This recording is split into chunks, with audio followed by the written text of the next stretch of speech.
welcome back to the channel. I'm Hank Strange. This is StrangerPalooza, and we're actually in Elkhart, Indiana. How you doing, Hank? Ron, how are you doing? We're here with Ron Preston, Midwest Automotive Design. Yes, sir. We're finally back again. Absolutely. And we are doing a factory tour, I think, after like 2 years. 2 years, you know, we've added on quite a bit, right? We have a brand new facility behind us on top of the already existing buildings. Now up to 23 acres, a couple 100,000 square feet, 5-acre chassis lot. Now the entire place is a foreign trade zone. So a lot of crazy stuff. You literally have to have a passport or something. Something like that, yes. Yes, lots of security. So you guys will get to see, if you're an owner of Midwest Automotive Designs, absolutely. You'll get to, you know, see how your van has been built, or if you're a prospective owner, you'll get some insight into that. I'm gonna hope to give you basically the best in-depth tour we've ever done before. Everything's up and running, a lot of vans going down the line, a lot of work and activity going. We're gonna go through it all. Absolutely. Right? So let's start from out here.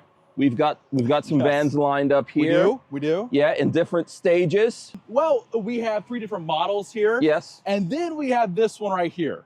Yes. Okay. So a shell, and as you see here, the FTZ, that foreign trade zone, this is a Germany chassis. Okay. But this is how they come in. This is actually, guys, a fully loaded chassis. So adaptive cruise control, power seats, all the gizmos and gadgets you guys are looking for, the rear camera and the mirror, all those items. Right. There it is. But this is how it comes to us. Yeah, so now mostly you guys are building on the Mercedes Sprinter chassis, but you're also building on the Ford Transit, the Ram ProMaster. Absolutely, yeah. So it's fine with getting some great Ford chassis in. You know, we require them to be all-wheel drive.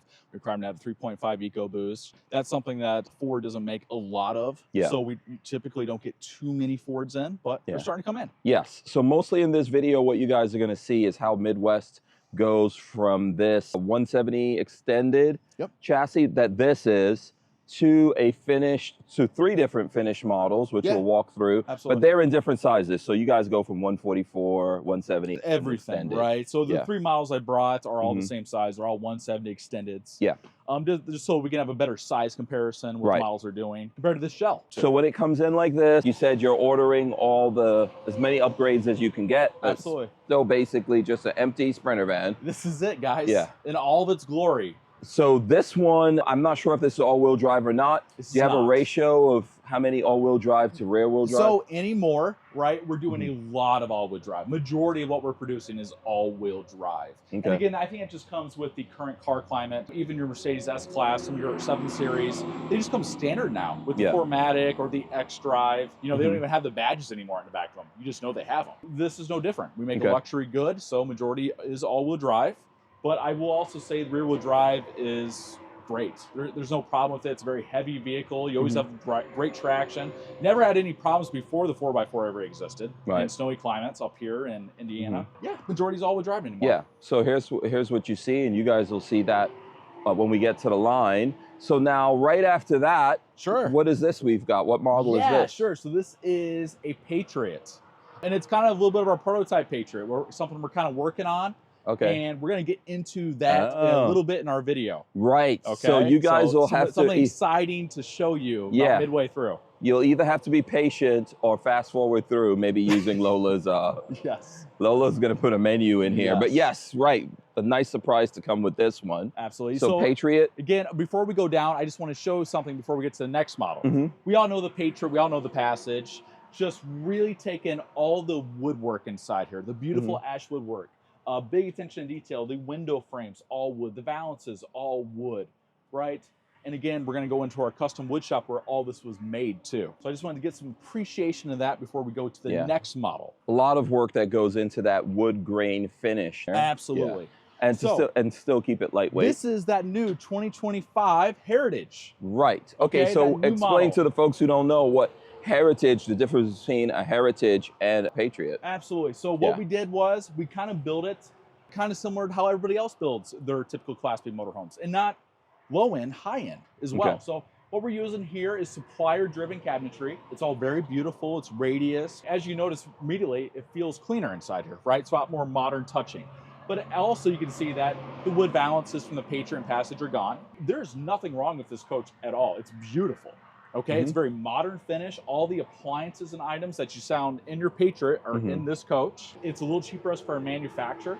and we'll get into why that is later in the video. Right. So for the folks out there looking to get into something entry level, more affordable, you can save a couple and again, of I want to say Midwest entry level. Yeah. Okay, this coach still has a macerator so pump. nicely done. Still has a Gree AC. Starts at a 2,000 watt inverter, Timberline diesel furnace and hot water system. These are not low-end appliances. Bathroom is identical to the Patriot. The LG television, the Alpine sound system. This is entry level. Man, this is fantastic. Yeah, and you'll see it's built on the same line. Yes, absolutely. We'll get into that more. And then let's get into the bread and butter Midwest Automotive designs. Right. The Lux Cruiser, Day Cruiser, Patriot Cruiser, our cruiser family, okay? This is a D6 with a partition that is arched. So something very unique.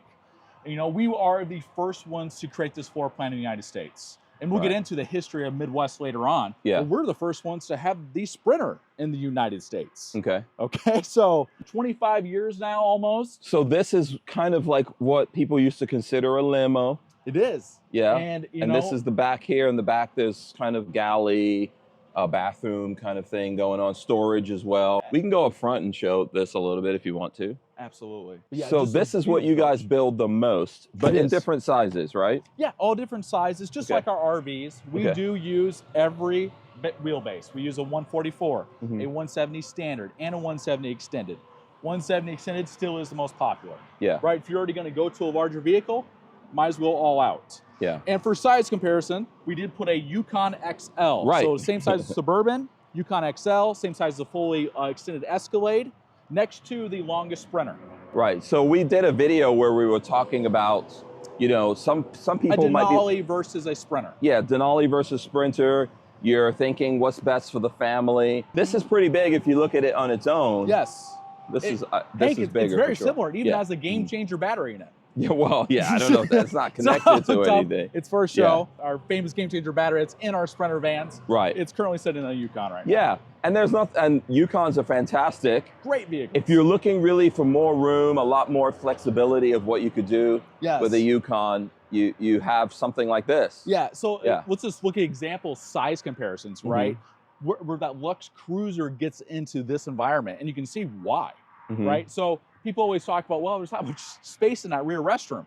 Okay, here's the back of a Yukon. Yeah, there's no restroom. Okay, there's no restroom. Yeah. And space-wise, okay. Storage-wise, I would give it to this. A lot more storage. And then if you want to talk about comfort, right? This is a 3-row. This is the XL. This is a Suburban length. This is the longest length available and the largest size SUV available in the marketplace. It is nice having space. Yeah, it is. No doubt about it. For sure, there's a big jump in price.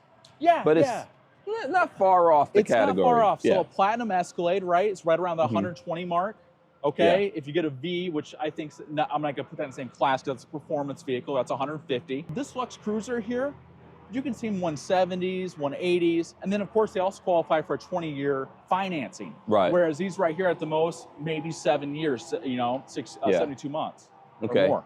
So very nice. I think it's cool to see, starting from the beginning, what kind of stuff these guys are building over here. Yes. So as you're looking through this video, you will see all of these things. The Denali won't be on the line. No, it will not. But you'll see the rest of these on the line, as well as some surprises. Absolutely. No, I'm excited about this one. Like I said, I'm so happy to have you here. Right. And let's make it the best factory tour we can have. Let's get into it right now. All right, guys. So you just saw the finished product, or the kind of like the end of the line, right? Yes. Yeah. You saw a raw chassis, then you saw a finished build. So now we're going to show you all the work in between. Right. The madness, the 2-month build process, sometimes even longer. It starts here in the chassis yard. What do you guys call this? Chassis yard? Yeah. So this is a foreign trade zone, actually. So 2 years ago, we're in the middle of COVID. Okay. And we saw that numerous chassis were being decontented. We tried our best, obviously, to get as many, the adaptive cruise control, power seats, all those items. Well, that was really frustrating. And because we are part of REV Group, publicly traded company that believes in us, great stocks buy right now, by the way. REV Group, unplug that one. Right. It's just cruising this year. Okay. In middle recession. But anyways, so they put the investment in us as a company. They saw the benefit of Midwest being one of their children. So they gave us a foreign trade zone. Okay. Right. They and made that's the investment. FTZ that we're seeing on some of the vans. Yes. So if you look at all these vans, see those little yellow stickers say FTZ on them. Right. That's what that means. That is what these means. And what does a foreign trade zone bring to us? Well, these chassis are built in Germany and then shipped from Germany to here. These are not South Carolina built chassis where everyone else is using those. Right. So and my understanding is typically you have like stuff built in Germany, disassembled, then brought over here, reassembled. Correct. So this doesn't have that because you wind up losing pieces. You do. Right. You do, right? I can't speak about, you know, the build quality or any of those items, right? Because it hasn't been that long. So I don't know the data on how this will last. Will it be better warranty-wise? I have no clue. But what I can guarantee you is that every chassis will have every option available. So right now, obviously we're in the middle of a downturn, okay? We're doing better. It's a buyer's market. It's a buyer's market, right? Challenging market. Everyone's got a different spin on it. Great for the consumer right now. But times are going to get good again. Okay. And we're probably sooner than later. So the chassis issues when it comes to supply chain, those items are going to become relevant again. So when that time does come, Midwest chassis are going to be perfect. Okay. So right now we're walking in a yard filled with Sprinter vans, Mercedes Sprinter vans. Roughly about 400, Hank. 400, okay. Yep. And is that your build through? I know Lola was asking about that. Is it 400 So we are designed to have this lot completely full. Okay. Okay, that is our main purpose. I mean, we wouldn't buy a 5-acre lot in this back corner unless we're going to use all of the 5 acres. Yeah. Okay. And we definitely are. Okay, but you're not just doing 500 of these every year. No. Yeah. So this like is getting I said, refreshed. We've talked numerous times, right? It's between our cruiser line, RV line. We do roughly around that 2,000 mark. Okay. This year, obviously, we're not going to hit that 2,000 mark. We're in a downturn. Yeah, slow down. But I can tell you, a little. We've never shut down our factory during this time. Where we are in Elkhart, Indiana.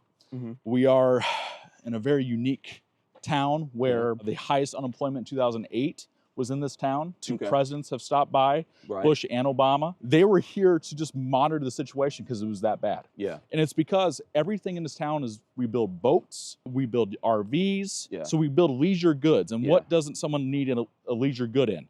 A time when there's a downturn. Yeah.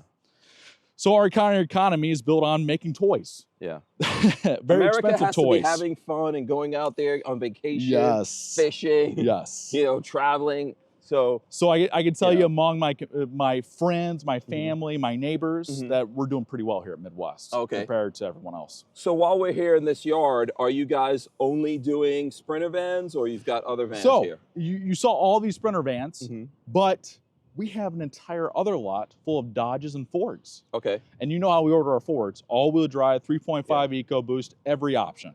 So we're going to start seeing more of the Fords. I know you have been building on the Fords, but not as many. Are we going to start seeing more? We are. You know, it's been years. We got so much hype about our Ford Patriot. You know, years ago we done videos and stuff like that before, and we've never been able to meet the supply. Right. Seems like we can now. Okay, cool. So that's awesome. Yeah, and then also, like you mentioned, the Ram ProMaster, you guys are still building on those. Yep.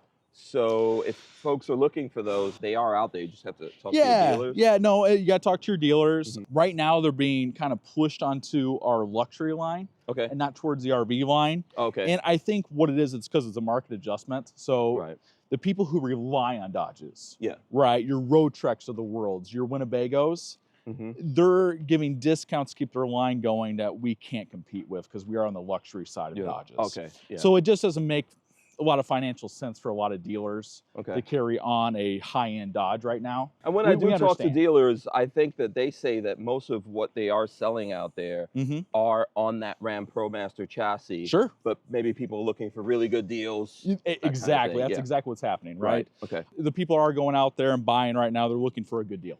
Okay. And a great thing about it is with this buying power of Mercedes-Benz, our Mercedes is one of the best deals going. On a Dodge part of it, we don't have that competitive advantage.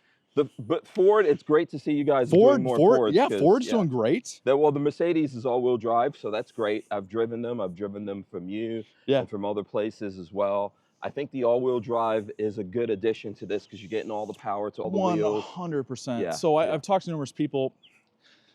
These vans, when they are done, these Mercedes-Benz vans, they weigh 9,000 pounds plus. Yeah. Okay, right?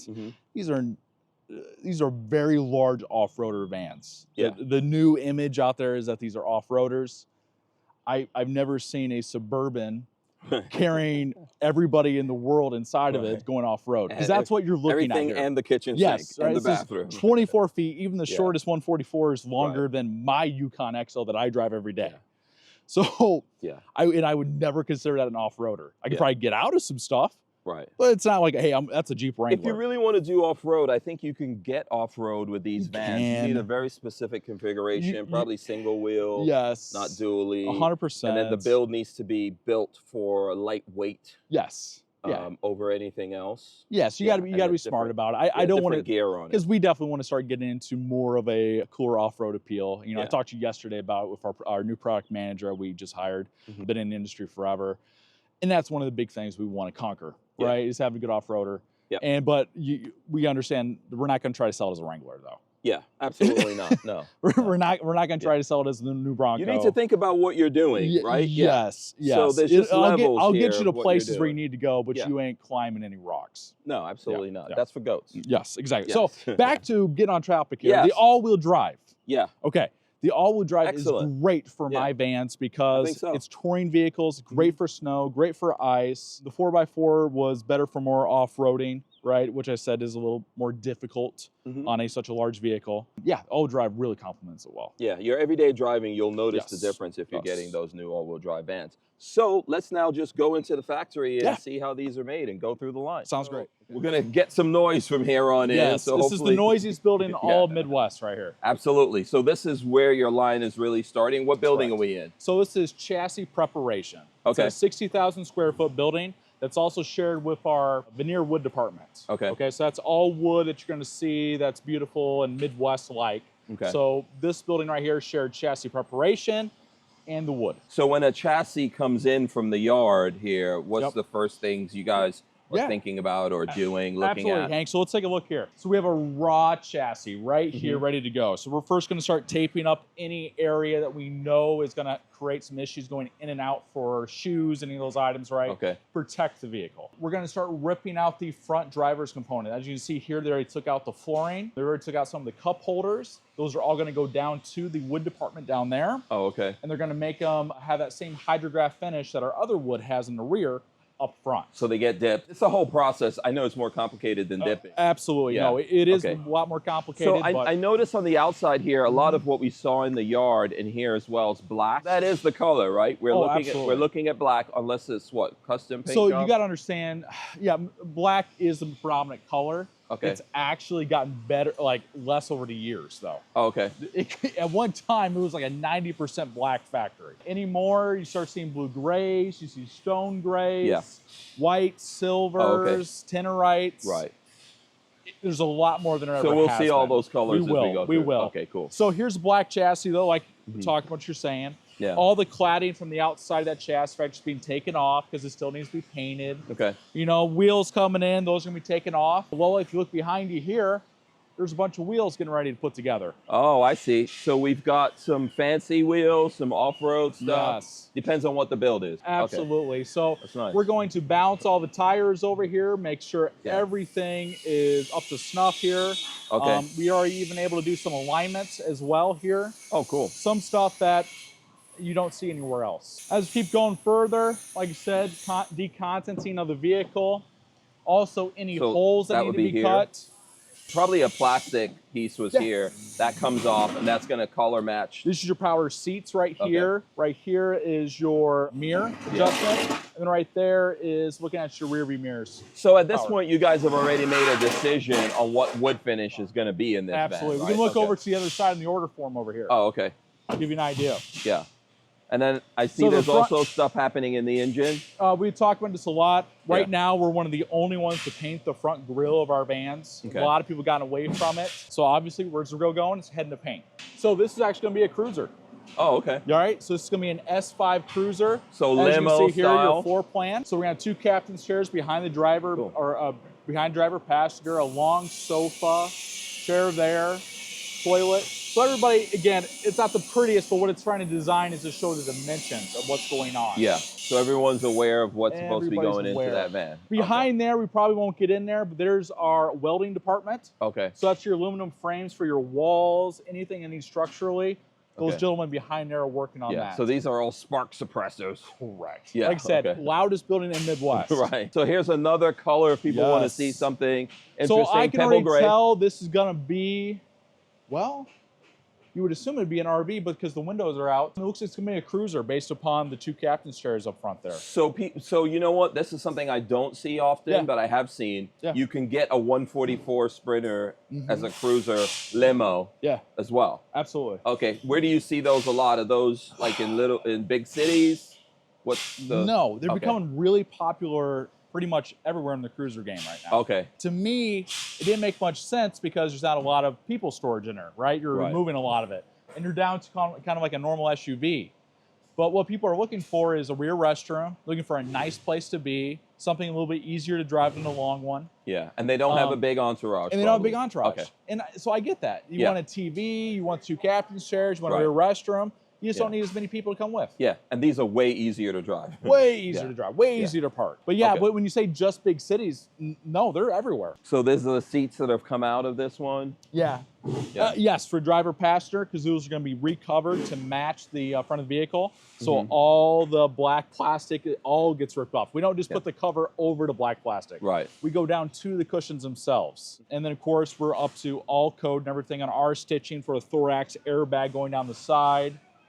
Everything's up to snuff in Midwest. You know, I think we've talked about this before, but stuff like this is very important in Midwest. So we were the first Mercedes-Benz upfitter in the United States, right? The first 2 Sprinters that were air freighted from Germany for the SEMA show in 2001 was Midwest Automotive Design. So we had a business class and we had a weekender. Yeah. And why did we get that, right? Why did Mercedes-Benz give us that honor?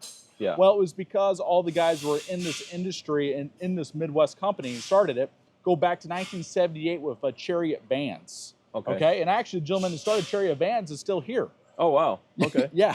What he did was bring Mercedes-Benz a little bit more legitimacy coming into the market in the United States. Because it was kind of a laughing stock, and Mercedes-Benz coming into a dominated Ford, GM, Dodge market. Right. And now it's actually...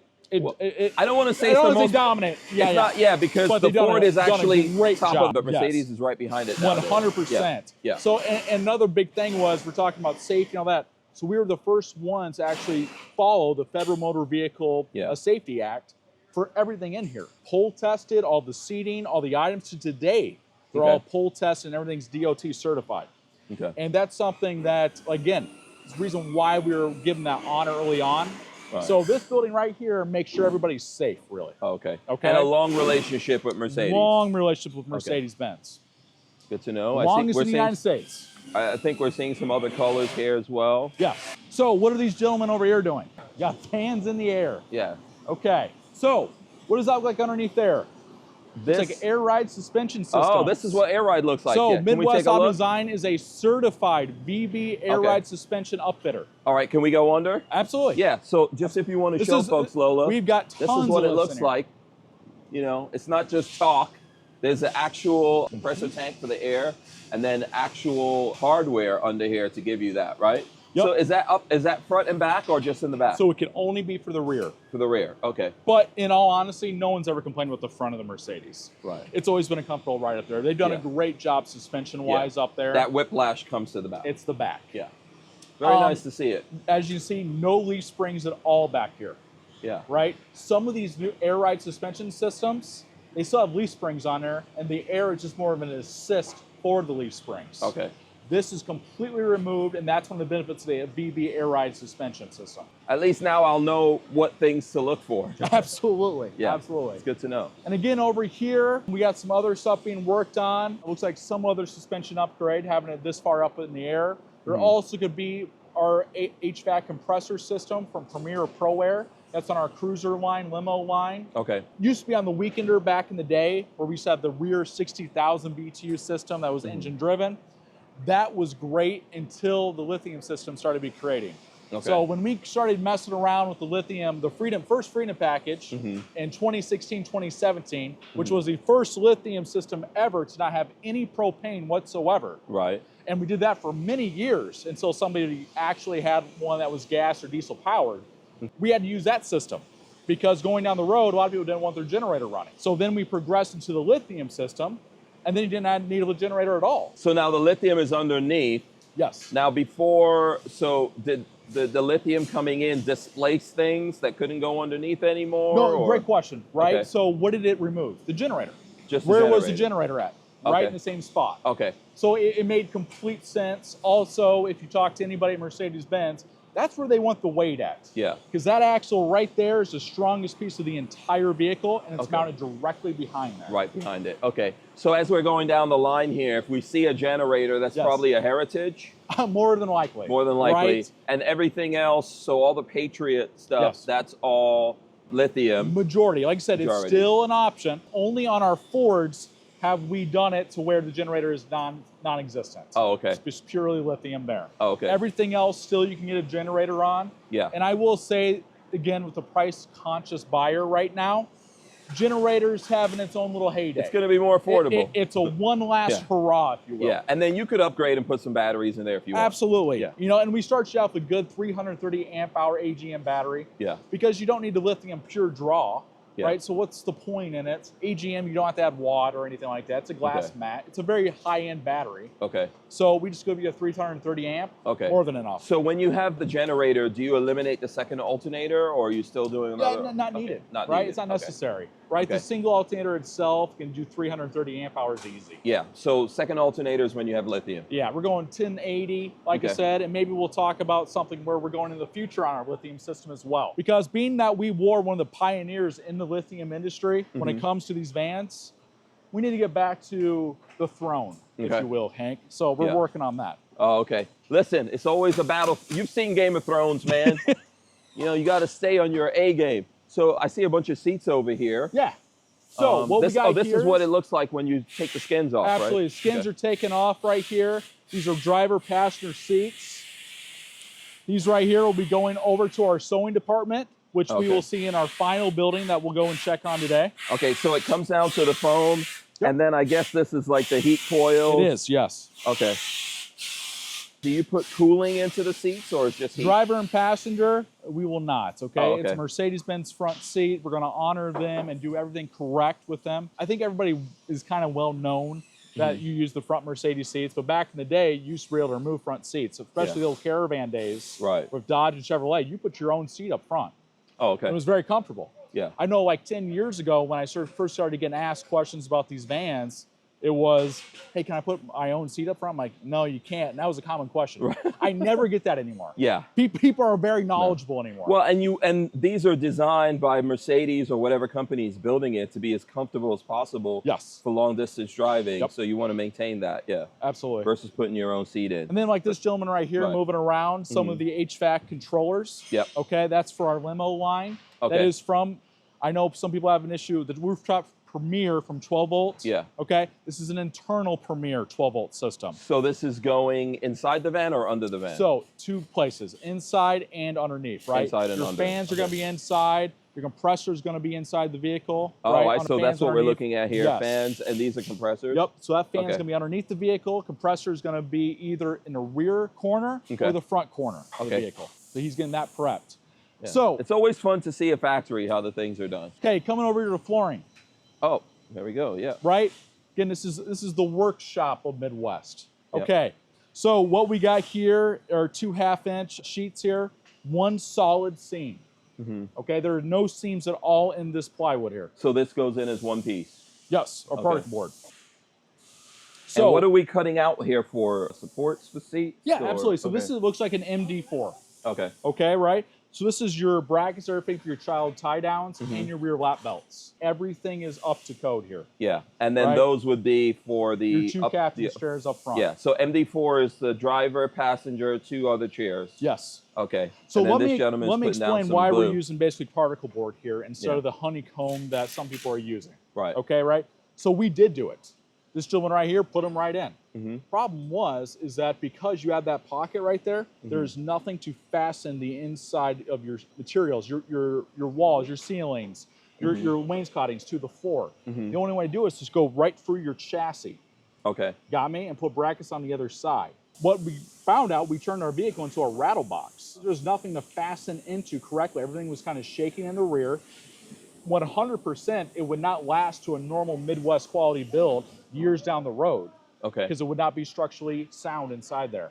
So yes, we have messed around with particle board, messed around with the honeycomb effect and all those items for a couple months.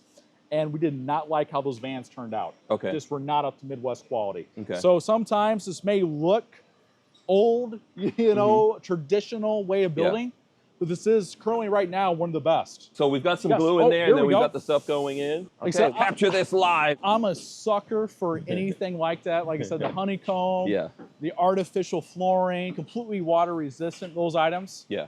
But the end result is not what you're looking for. So you've got 2 levels of this going in here. Oh, absolutely. Okay. Like I said, we have to have something strong and structurally sturdy to screw into. I see. Right? Okay. And we are not going to keep screwing into the floor over and over again until the entire thing turns into a rust box. Okay. So you're making this solid for you to attach things. You got it, right? Awesome. And then obviously every edge is coated too to help water resistance. The flooring we put on top of there is going to be completely water resistant as well. Okay. Even if you do the weave flooring that you're going to find in boats that's water resistant, or the laminated wood flooring we use traditionally, it's all a solid piece and a great place to structurally screw anything into.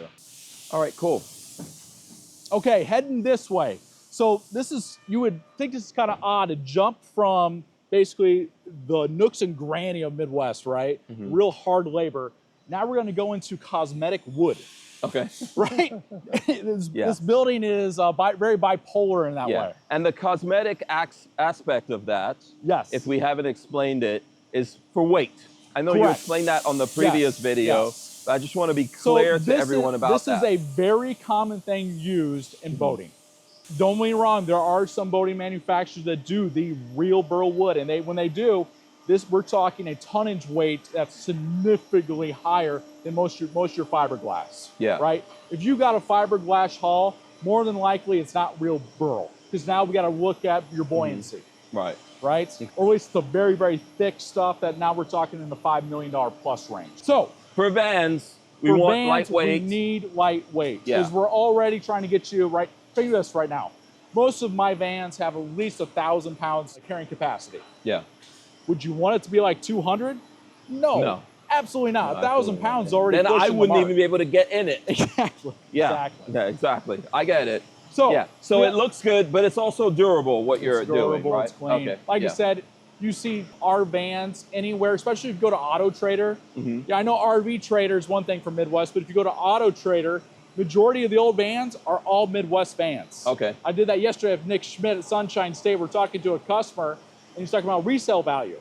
I'm like, well, let me go to Auto Trader for you real quick. And he was blown away what vans from 2017, 15 were going for that had the Midwest brand on it. Oh, good to know. Good to know. So longevity-wise, again. Yeah, it matters. The name. It matters, the name on that, but the thing is, it was still holding together. It was a strong coach. It didn't fall apart. They didn't scrap it.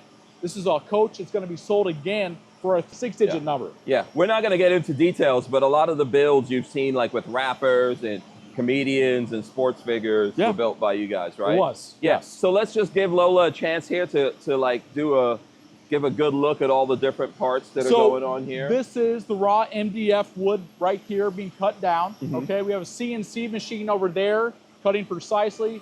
These gentlemen right here are making rounded corners, making it nice and flush. We're doing some small assembly as well for cabinet frames. Yeah, you can go up on any of that stuff, Lola. Is going to be a Hydrograph wood finish, which we'll show you in the next room.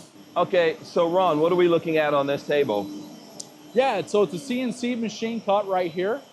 And what I'm seeing here is that we're looking at our front wall, okay, of our Mercedes-Benz. This could be in a professional series or a business class. So we have the cutout for the front partition. We have some fans, as you can see, cutouts for the sides there, and some cabinetry as well. Yeah, that's a big CNC. Yeah, and big. It's just one of the many that we have here. So these are coming out from that, Lola. You got it. Right here. So we're gonna have a 40-inch television there. Oh. We're gonna have 2 vents for that HVAC Pro Air system or Premier system back there. Venting through there. Gonna blow out to your coach. And then ventilation going back into the compressor there. And then this right here is your up and down partition. Oh, okay. Yes. Huh. Interesting. Okay. We'll look for that inside of a van. And Hank, by the time that's done, all the edges inside are going to be rounded off and nice and smooth. Okay, so those are done by hand? Yes. Okay. And that's what these gentlemen over here are doing. Yeah, so let's go through these guys. So here, this gentleman looks like he's rounding and smoothing off stuff. Yeah, so right here we're working on some balances. We're working on some wainscotings for the wood on the ground. Very cool. This almost looks like Jenga. It does. Yeah. It does, very much. Very neatly organized. But these are just little parts, right? Yes. Yeah, anything that needs a cosmetic piece is going to be built right here. Oh, here we go. So this is a cabinet frame, what this gentleman right here is making. So we're using staples, and we're also using glue to put that together. Again, it's just the frame itself, right? Nothing structurally is being done here, so there's not going to be a ton of load on it, but it has to be looking perfect. Very nice. So this is the long, laborious part of this. Yes, Yeah. yes. So this is the part that another manufacturer would just have a supplier do. Right. Right?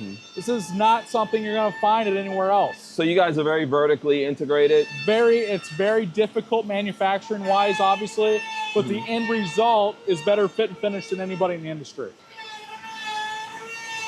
So here we see that panel again getting finished, rounded off like you said, by this young lady. Yep. Very cool to see. I'm going to stay back from those because that wood, the fine particle wood, irritates my... Yep, so this is going to be a rear wall for a cruiser on one side, the other. Yeah. So what's in here? Yes. So this is one of our mini heat chambers. This one right here is laying that initial clear coat before we seal it for the first time. Okay. Our wood gets sealed 4 different times. Right. Okay? So it's not just dipped, and then that's it. Oh, here you go. So I just want to tell everybody, there's a right and a wrong way to hydrograph something. Right. On Facebook, when you see someone hydrographing a controller for a game system, this is not that. Yeah, because they just dip it in. It's all. They probably spray it with something. They do. Yeah. So your process is a little bit more involved. Very much more involved. Okay. Right. This is not like done in the back shop. Like I said, it's been heat chambered for 4 times, sealed 4 times for each process that happens. You lay your base layer. You add your color layer. That's your brown, your black. Then you seal it again, and then you go to your hydrograph layer. Then you seal that again, and then the next layer, polish or satin. So you keep doing step by step by step, and it gets sealed every time. Is that over a day or several days? So there is a reason to this madness of why this wood shop is next to the very beginning of the line, because it's going to take about that much time. Okay. Okay? All right. I get a lot of customers that call in wanting to make something custom for the inside of their van, and they would say, well, we want it to match the inside wood of the Midwest. And we tell them the time frame, 2 months. And they think we're joking.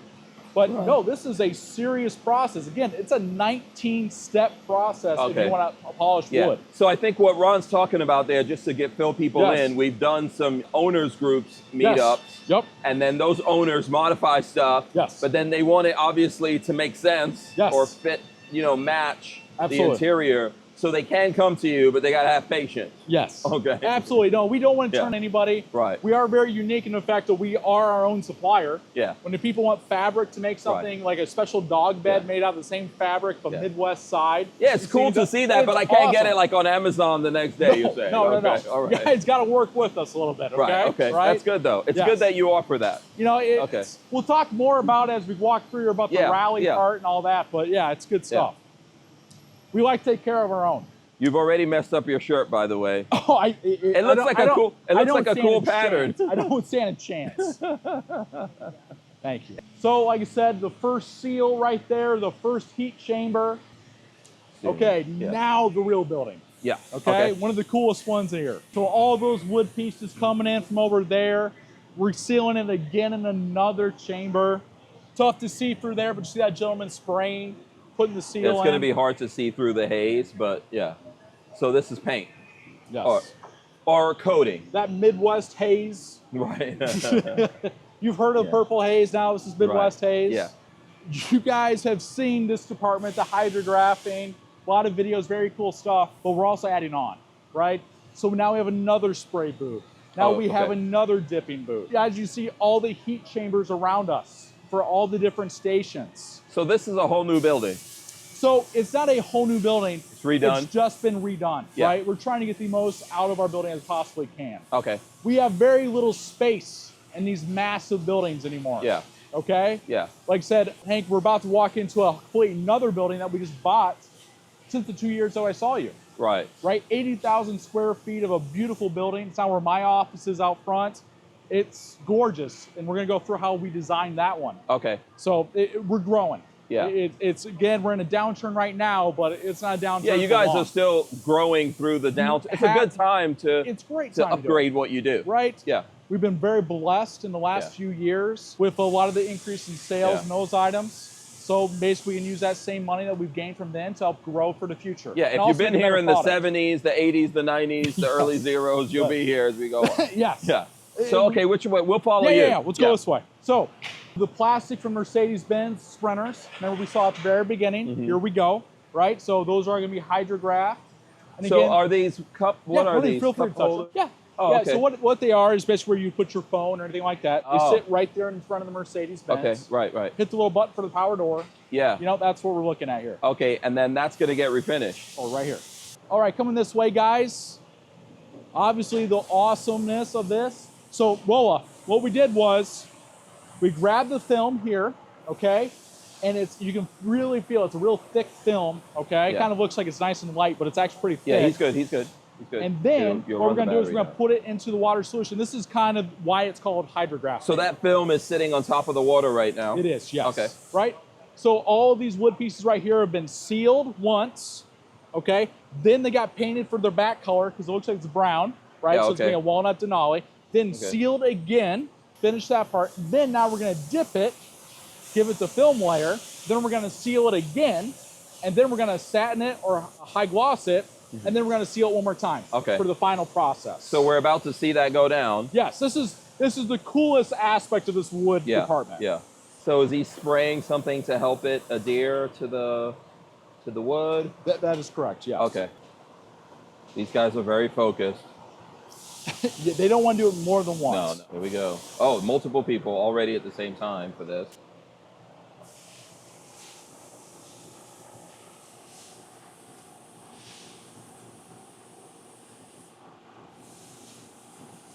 That's cool. Nice. Well done, guys. Awesome. It's cool. So what's happening here? So we're washing off all the excess residue. Like I said, that film was pretty thick. Oh, okay. Okay. So we already got the main layer of what we want on this piece of wood here. Okay. So all the excess residue needs to be washed away. That needs to come off before it starts getting cured. This is why I kind of giggle when a customer asks, well, is it water resistant? Yeah. Yeah, we submerge it in water, then we wash it with water. Yeah, right. Yeah. Right? This is something that, yes, so it's been sealed. So the answer is yes. Yes. It's been sealed so many times, and the end product is just fantastic. So it's going up here to air dry, and these look like, these are plastic parts up here. Absolutely. There's your navigation. Yeah. Right there is your two vents. Yeah. And of course your controls for your HVAC underneath that. Right. So those are OEM Mercedes plastic parts, and then these are made by you guys, wood parts down here, right? Yep. Some ventilation. Awesome. You know, some 110 outlets, a Firefly module will go in there, accent pieces for some galley drawers. Now, this is what I want to show you too. So we were just talking about, you know, the walnut Denali right there. Right. Okay. Where's the wood grain? What's going on here? So remember, we sealed it once, okay? Got that done. Then we painted it the base color, which this one's been done. And then it was sealed one more time again. This wood's about to go down there to get dipped. Okay. So all of these already went through this process. Yes. Before that happened. Absolutely. So it has this solid color behind it. Yep. See? So this is another layer of protection. And then here is that first seal right here. Okay. As you can see, it has that kind of a gloss finish to it. Again, nothing is getting into this piece of wood here. Sealed 4 different times, numerous layers. This is the highest end of possibly how you can do this. Everyone in this building is paid like a painter, and we all know what it costs to paint your house. Yeah. This is something you could easily mess up. Easily. Yeah. Easily. Yeah. If it was me, you guys would be throwing out a lot of wood at the end of the day. Okay, they can choose what they want. No, but they're good. They were great. So check this out, Lola. Back to it. So we got the wood grain on there. Now we're going to seal it again. So it gets baked again. Yep. Oh, and then hit with another layer of coating depending on what you ordered. Okay. Because a lot of people ask me, 19 steps. Really, 19 steps? Yeah. Well, now you can start seeing it. There's a lot of you're doing it over and over again, the same steps in between each layer. So my question to you is, what's the most popular grain or finish then? Or is there even one? You know what? Depends on the people. So it depends on where you are in the country, actually. Oh, okay. So what's very unique about the United States, each state is its own country. Yeah. Right? And if you're in Europe, you know, you feel the drastic difference between each country. They have different language barrier, you feel that. But you can tell the difference by a type of product that goes to different areas in the United States. For instance, if I send down one to Florida, our buddy Nick Schmidt, right? He's gonna want a milkweed and ash interior, nice and light. He's gonna try to stay away from the black exteriors. And because it's Florida, it's hot. Florida. Yeah, you want reflective. But I'm gonna talk against that for a second. Yeah. Because if I ask to go to Texas, I still want black again. Yeah, or Arizona, I've seen. Yeah, they like right? the black. So it's purely a culture basis there. Yeah. And then if I go to Texas, they're gonna ask, well, do you want milkweed and ash? No, I don't want milkweed and ash. That's too light. I don't like that color. Again, they have the same problem, sunshine. Okay? But some people think a dark color looks better, looks more luxurious. Yeah. Whereas some people want that lighter color. Yeah, it just depends on what you're in Florida, they don't want off-road rims. In Texas, Arizona, California, they want off-road rims. Right. Actually, when you start getting in the Newport Beach area, that's different from the rest of the state of California. Well, I mean, it's very interesting because we have so many options. We can kind of see how the country is so different. Right. Right? We do have our own rules and what we like to see from everybody. Yeah. So and that doesn't make big drastic changes. Absolutely. So cool. Going with that, Hank, you know, like I said, we got that new product manager that I introduced you to yesterday. Right next to my office, gets to listen to all my crazy rants of what I want to see inside the vehicle. He has 3 new seat pattern coming. He has all these new colors coming. Okay, cool. Right? And the reason why is because we see it. Yeah. Right? For instance. And you're dealing with it. Like people are telling you, hey, I want this. Why come I can't get this thing? Standardization is not way to go. If you're able to do this, you're able to build up your own suppliers around you, use it to your competitive advantage, and go for it. Go even crazier because you can. No supplier is going to tell me no because I am the supplier. Right. And I see you've got some, so these are all cleaned up, about to go in a van, I'm assuming? So we can definitely tell right here it's kind of a raw finish because this isn't high gloss enough to be high gloss. Okay. It's not satin enough to be satin. This is just a final layer that came out of the heat chamber. Oh, I see. So we haven't done one of the final steps yet. A lot of steps. As you and see, lots of folks working in here. Yes, you hear all the air compressors blowing off all the dust. Yeah, when people ask about like prices and things like that, you need to realize there's people working on this stuff and a lot of things that have to happen by hand. There's a lot of lives here, right, with families behind them. Yeah. Right? And we're a very diverse company when it comes to that. We have a lot of women. We have a lot of different racial ethnicities here, right? We're very important in basically all aspects of that. And they're very well paid, and they all support their families on all every vehicle we make, but we also want to make sure they're of value to the end consumer as well. Yeah. Right? When you buy these vans, you're getting what you pay for. Yep. And I'll have some stuff to show you too here lately too. Black Rhino, hard alloys. One of the first that I've seen for a mainstream manufacturer. I'll show you. Okay, cool. Bit. Oh, so we're gonna see those. But you guys are reusing the boxes over here. Yes. Kind of wanted to show you some off-road rims for you. Oh, okay. Yeah. Cool. Yeah, I'm looking forward to seeing it. So more finishing and stuff like that, sanding and stuff getting done. These are the lighter colors. Everyone's got their own workstation, obviously. Hey guys. Right? This is where they spend their days before they go home to see their families and everything else. So decorating, pictures, the whole thing. Yeah. These people stay around a long time. Yeah, this is cool. I also like the fact you got a lot of fans. This is not like a very hot environment we're in right now. And it's a hot day. Yeah, it's a hot day. We're in the middle of summer. We have numerous heat chambers in this very building. Yeah. But it's 100% comfortable for everybody. Yeah, absolutely. That's good to see. Well, Hank, that was the chassis preparation building in the wood. Okay. So now to go to our brand new building, okay, that we took over and you haven't seen before. Let's do it. So where are we? We're outside right now, and it looks like there's a procession going into this building. Which building is this?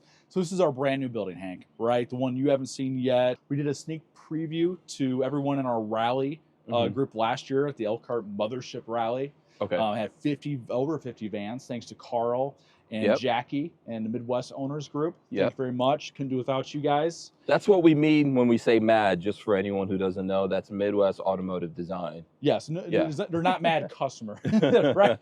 They're Midwest Designs customer. Yeah. Right?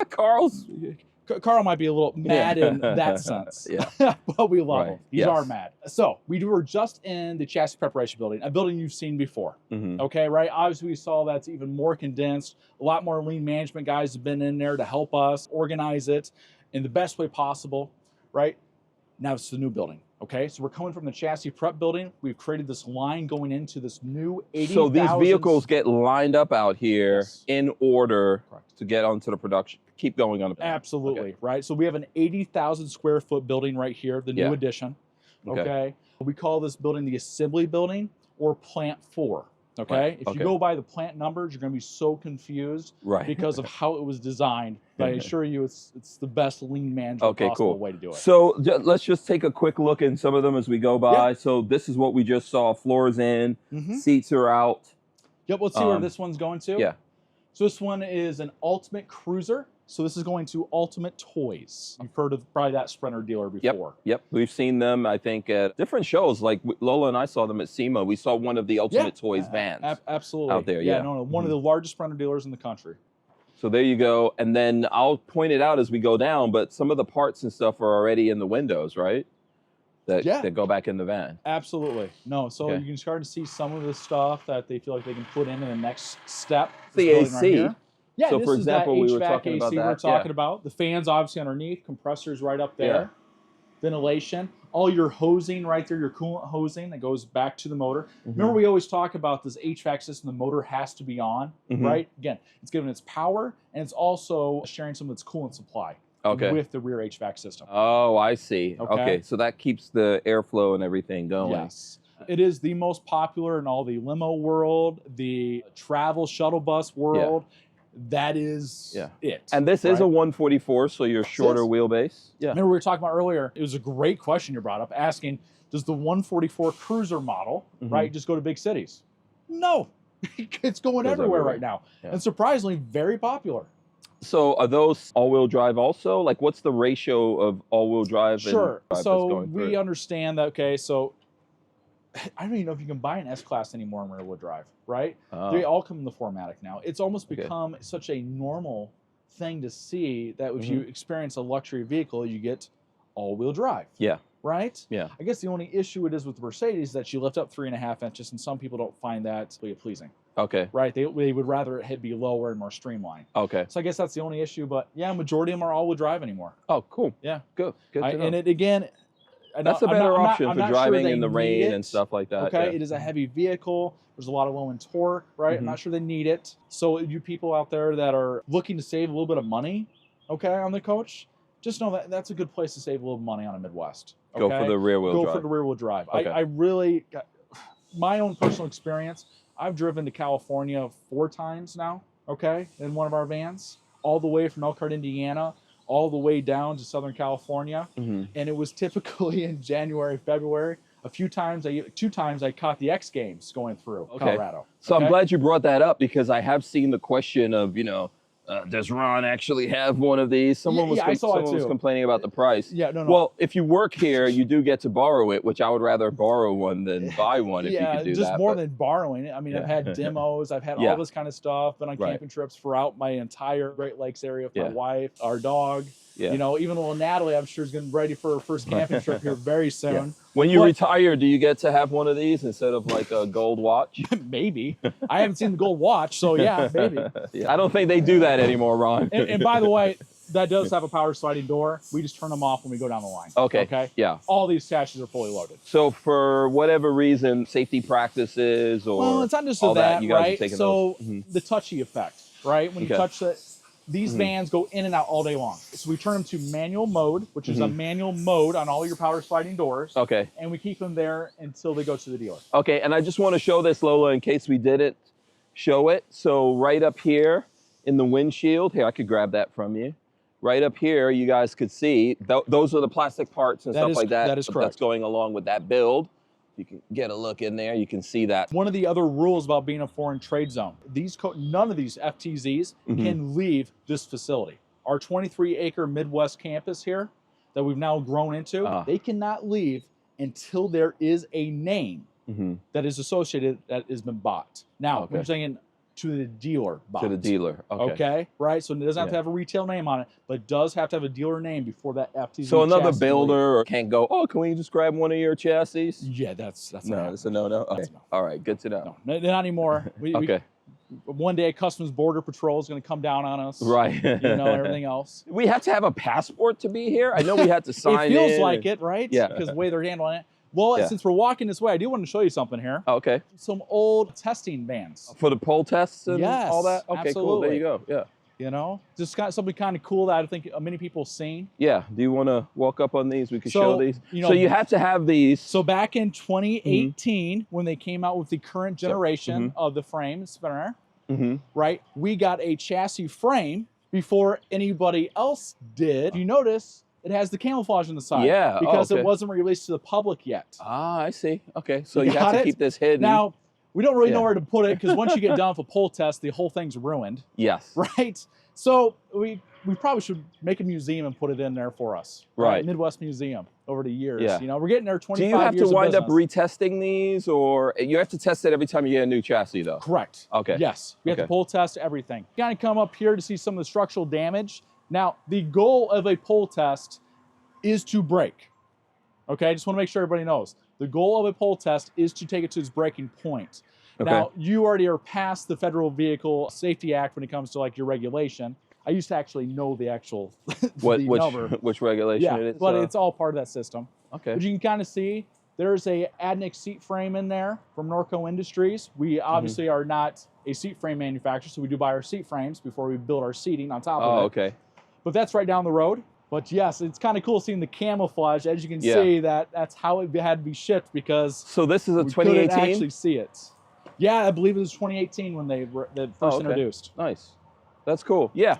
And then that one, well, the Metris. That's the minivan. Yes, the Metris. Yeah. Oh, were you going to do something with that? We wore, but they're not going to get removed from the United States, it sounds like. They just want to true. Yeah, they were here for just a really short window. Yes. They are cool. They are very cool. Yeah. And they had a lot of promise for stuff for us to do inside there. Okay. But yeah, it's one of those projects where it doesn't seem it's going to. This is similar to the Volkswagen van. Yeah. And you can do like Volkswagen does California, which is like an RV style. You could, our customers like traveling, obviously like traveling the world as well. Goes in a garage, right? Yeah. So if you go over to Europe, this is the main transportation. You get out of the airport, you're going to jump in this thing. You know, a Metris fan, they call it the V class over there. They don't call it a Metros. That's us here in the United States. I think like V class is a better name. Yeah. We might see it again. I hope we do. Like I said, we had an idea for it. I think a lot of those guys now are trying to figure out whether they're going just complete electric or hybrid. Yes. So we've got to see how that whole thing shakes out. Absolutely. Yeah, so like I said, chassis preparation building, now we're in this line to come into the assembly building, the newest building of Midwest Automotive Designs. So we're starting out here. Again, somehow it's cooler inside these buildings than it is outside. With all these industrial fans. Very nice. Very nice. So beautiful new building. We got plenty of lifts, plenty of great stuff, right? A lot of more space to work with. We have more storage in the center here. Okay. See all the new Gree AC sitting around. Oh, I see. Timberline systems, lithium. What we're gonna do in this building here, okay, is that we're gonna add our electrical system, our plumbing system, and we're also going to add the shelling of the coach. Shelling is, to what I've spoke to most of these gentlemen here, one of the hardest jobs. Okay. What it is you're trying to basically contour the side walls of the van to create the shell before the assembly process, right? Whereas we call it the install process. Right. We call this building assembly. So even though they're getting built in a factory, they're not all exactly plumbed the same way, so you can't just slap everything in. So, you know, everyone always asks, well, you're not a real custom builder. At one point we were. About 10 years ago, we started going to more of a streamlined approach on how we're going to do things. But we still offer more floor plans, more options, more colors than any other mainstream manufacturer out there. We're as close as you can get to custom. So right now, this gentleman, for example, he's just going through to check or set up for that, right? He is, yes. Yep. So all the holes have been cut inside there for plumbing. As you can see here, I believe this is going to be a MD4. All right, so those holes right there? Yep. Okay. So those happen in here? Yep. There you go. Okay, cool. just prepping everything right now. Okay. So in this side right here, you're getting everything prepped, all the holes, everything necessary, solar panels, ACs for the roof, everything's gonna be done right now. So we have the platform. From an exterior standpoint and electronics, that's covered after these next 2 steps. Okay. Okay? We'll walk around this way, be a little safer. Just watch out your for feet. hosing. The famous GRE AC, got the awning on, you can see now. Okay. We're working on a few other items. Can Lola go up here and show the solar panel? Go ahead, Lola. Up. All right, so going up is the awning, solar panel. Mm-hmm. You know, Hank, we were talking about the honeycomb flooring before, right? So let's look at what a honeycomb floor looks like, right? Oh. When you're looking at the structurally right here, it looks all great and wonderful, but you fill in those gaps right there, you fill a screw into there. What's the screw going to attach Nothing. to? Nothing. Yeah, right, okay. So this is what you used to do? Yeah, we did for a few months, right? So the process you've seen out there and our longevity of vans, everybody was doing this, so sometimes you get pulled to pure pressure. Right. Listen, that's how we find out, right? Yeah. Ultimately, you have to do things to find out. Yeah. All right, so more, as you were talking about, more prep going on. Yes. It looks like a floor has actually gone into this one. It has, yeah. So we got the laminated flooring, the standard one. As you see, completely seamless. Water, everything's just going to sit on top there until you mop it up. You can also see some safety protections that we're taking, right? We're protecting the windows, putting up these 1/4-inch plywood sheets, right? So no damage is going to be done there. We've also created a walking aisle, okay? So we don't have scuff marks on your floor going down. That is one of the most important things. You walk in there, you got to prepare against warranty concerns. Okay, and then this looks like another limo because I can see the AC down there. You're 100% right. So what this is actually going to be is our most popular model, actually. This will be a D6 Cruiser. Okay. I can tell we have 4 captain's chairs up front. I can see we have our plumbing for our rear restroom down here. Our HVAC is in the front. So I know we're going to run it down the side here. Again, this is it. This is the real Midwest. Oh, okay. Cool. So, next few stations, we're running 110 wire and 12-volt wire.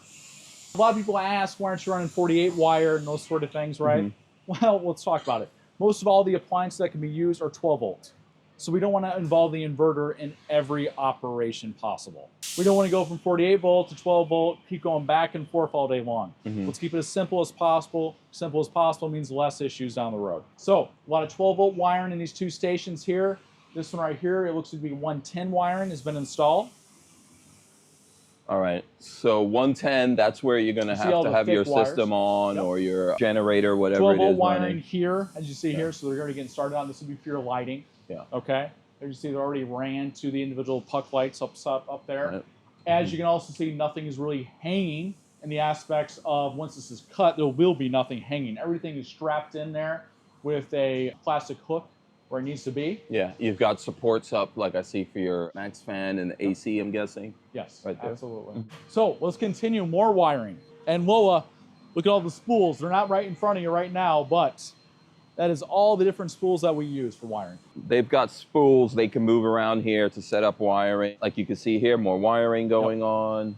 Is this going to be a Patriot we're looking at? You are correct. It could be a Patriot or a Passage model. It's an MD4. Our MD4s are and MD2s are some of our most wired units. About 3/8 of a mile of wiring. Okay, in here. As you see, everything is color-coded and labeled.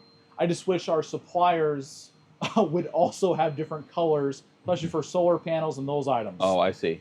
You know, some of the simplest mistakes can just cause a nightmare for a customer going down the road. And like I said, I think that's the reason why we're such control freaks when it comes to vertically integrated, is because we see what suppliers do. Yeah, I think as time goes on here, we're gonna see that improve. Like you were just talking about 48 volts. There's not a lot of 48 volt accessories out yet. So that's why I think you were saying that, hey, if you wired it for 48 volts, then you have to have something managing that all the time, which would be the inverter doing it, and then that needs power to be on. Yes. But we're gonna, as we move towards that. Every time you switch the voltage, you're also losing, everyone says, almost 15%. I don't know if it's that much, right? But 15% is a given number of efficiency. If you keep doing it, it's like you're taxing the power supply inside your vehicle every time you switch, right? Oh, there's another transaction of voltage. Okay, tax. As time goes on here, we'll see as more of those come on board, you'll have the ability, maybe you'll still have 3/8 of a mile worth of wiring, but it'll be lighter weight, Yeah, no, lower absolutely energy save us pull, money, all right? that. Yeah, in time. I mean, yeah, someone's got to come up with all that. The less copper, I mean, the better. That's going to save us a lot of money. So save the end customer money. So no, it's a benefit, but it just don't exist right now. Yeah. So I'm assuming we're looking at a limo here because I can see a rear AC. Yep. There's an emergency exit, which I've never seen. So check that out, Lola. Emergency exit in there in the roof. Again, talking about the many people who don't abide by the rules, laws. So why does this have emergency exit? In the roof. In the roof. Because typically the emergency exit is the back doors or side door or something. We always have an egress window emergency for all of our mainline products. Okay, right behind there.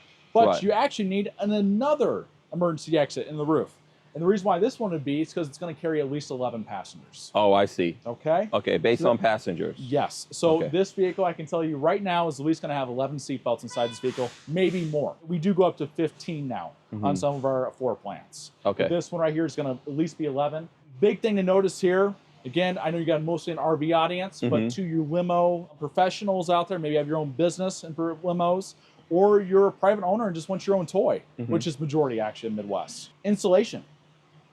Okay, let's talk about it. So R15 Rockwell insulations throughout in every cavity inside this vehicle, right? We're doing on the sliding door up there. I know you can't see it right now. We got the pink poly wrap in the front nose right there. That is something that you don't find very often in the limo side of the business. Right, yeah. Okay, right? Yeah. It's very common in the RV industry because we're so used to RVs needing that. Right. But the limo side, it's still, we do it for everything. Yeah, and a lot of times those limos are left running. Yes. So that makes them a little bit more efficient. Yeah. For instance, like we just came out of our brand new executive shuttle. We've had one before. We got away from the business because it seemed to slow down. It's back up and rolling again. So we just launched that. Even Nick Schmidt's getting in on the game. We were talking to a transportation company yesterday. Okay. A professional driver driving around some limos. Yeah. Like I said, one of the biggest reasons why our RV customers like our front dash so much and everything like that, the real reason why we started decorating the front was because we believed in the professional driver of the limo. We wanted him to be as comfortable up front driving the vehicle, being a hardworking man, right? We wanted to have massage seating up there when he's sitting at the airport with his 12, 16-hour days, right? The dealing with some, the Firefly touchscreen. Yeah, that was for him so he can get everything controlled and ready to go for the rear of the vehicle before his customers came. So how does that work? Do people buy their own vans and then run a business, or is it a business buying several vans, or both? Yeah, so I don't know, but like whenever anybody has given me the ability to have a black car service, I get picked up my own vans all the time by accident. For example, right? So my wife was honored, she's a hardworking lady, and she was honored in a Founders Club dinner, okay, for a company that she works for. And the honor is when they picked us up, they paid for a hotel and everything. They don't know where I work or anything like that, right? The vehicle I had for the weekend was a Midwest business class. Nice. Yeah. It was hilarious. Yeah. Right? That's good. Yeah. And that's not the only time that's happened. Like I've Did been you feel pride? Very much. You so. like 100% felt prideful of that, and it was excited about it. Right? And majority of the ones that see going down the road are mine. Right? If I'm in a big city, for sure, if I see one of running boards and the wheels aren't just steel, it's one of mine. I'm always looking. I've seen them at airports and stuff like that. So here with this, this one looks interesting. RV, right? And that's because it's... And we got the cutout for the macerator pump, Hank. We're a big macerator. Okay. There's only a few Class Bs that do it. And you can actually kind of see where the line is of luxury on Class B motorhomes if it has a macerator or it doesn't. If it doesn't, you're obviously in a value area. So the if it does, you're trying to get in the upper end salon. Okay. So the macerators you guys put in on only the Sprinters? That is correct. Okay, yes. so anything from Ford or Ram won't have a macerator? 100%. Okay, I've been asked that question. Yeah, so, no. Okay. I've seen you've been asked before. I would like to see us try to figure out a solution on the Ford to get the macerator in there. It's mostly the cutout that's the issue on that one. It's required. Oh, where you can cut? Yes. Because Mercedes or Ford or Ram is telling you where you can cut. They have a tough time with cutouts too, right? It's just that there are certain stress points that are unnecessary to be cut out versus something that are very important. All right, I just want to take a look at this one. Yeah. So no seats yet as we're going through here. And this is like we're actually at an RV one, so I'm just showing folks it's very similar right now to everything else. Absolutely. Yeah, okay. Except for those little outside things we could see. Yes. Yeah. All right, we'll keep going here. Yep. So Hank, what do you think of the new building? It's great. A lot of room, Very clean. Yeah, very cool in here, which is a big deal. You guys may show it. Like I said, I was shooting my drone footage inside here. Yeah, we'll roll in some of his drone footage. These come on really fast when you're driving the drone for the the factory. Yeah, but you've got to put on the goggles. I would love to get one of those. That would be awesome. Yeah. As you see, every station is powered. Everybody's got their own toolbox for each station. Yeah, just to give you guys a look down here. Our line leaders out here with their computers to be database for immediate changes being sent out. There's a lot of benefits of basically REV manufacturing, you know? So I spoke of REV earlier, right? Who is REV? What do they do, right? We know they're a publicly traded company. We know they own Fleetwood, Holiday Rambler, American Coach, right? Well, what they also do is fire trucks. They're one of the largest fire truck suppliers in the entire United States. Ambulances, one of the largest ambulance suppliers in the United States. Even the machines that pull a 747 Boeings out there, those little tiny scooter deals, they make those. Oh, wow. Okay. So what REV is, and it kind of, why do they call it REV? Because they're revving up an engine. It's something with wheels, right? But it's a very diverse company of different types of individuals or different type of companies. So the background is safety, the background is structure, the background is government contracts.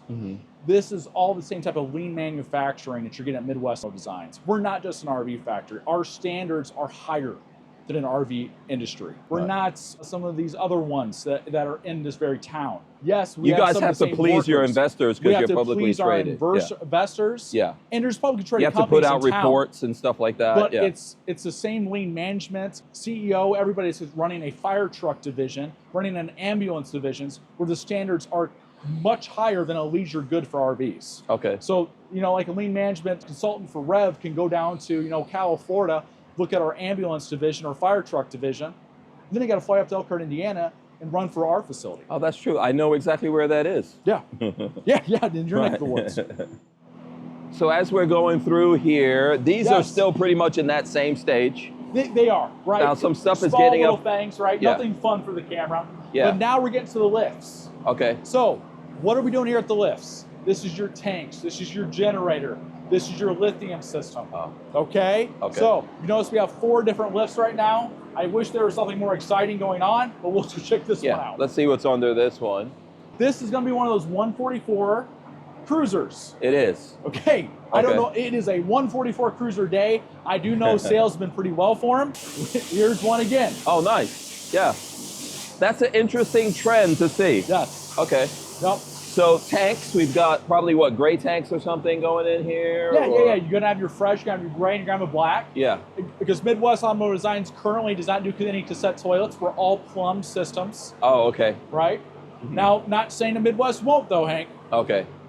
All right. So people have to stay tuned for that. Stay tuned. Okay. So all tanks onto here, from what we could see, and this wouldn't have necessarily batteries unless they ordered it like that, right? So it's every van here has an auxiliary battery. No matter what, right? But not lithium. But some we refer to as a buffer battery. It's not. It's not should be used as an actual source of energy, but as like, hey, let's turn the lights on, courtesy lights. Hey, let me find something, you know, my car keys or whatever I left in there. Okay, this way, guys. Just want to help show you some of the organization skills of our staff here when it comes to wiring harnesses and those items. So a lot of this stuff right here is for your generators and your lithium battery packs. Obviously connecting them, daisy chaining your lithium systems, all those items, everything's up to grade. That's always going to be the thicker stuff. Yes. You know, sometimes it can seem when you jump inside there that's a little confusing, but there is a process to everything that's done here. You know, here's for our 600 lithium system. This is a 100 amp hour Dragonfly battery. And Hank, do you know what you see right here? What is that?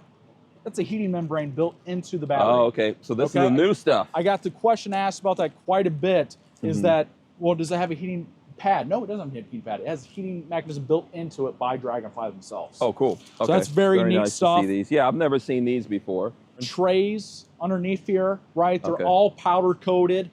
All your hardware is stainless steel. Okay. The frames themselves are just a powder coated steel part. You're gonna avoid rust issues, all those kind of items underneath the van. For driving on salty roads. Another big aspect of Midwest is that we really do look, if you look underneath there, everything looks like it's very symmetrical. You're never gonna see one side loaded versus the other. A lot of well thought goes in, a lot of thought goes into that. Yeah, so here's the generators. 2.5 Conan generator. I will say this, like I said, we're getting that last hurrah with the generators. It is the best generator I've ever seen. It is so quiet.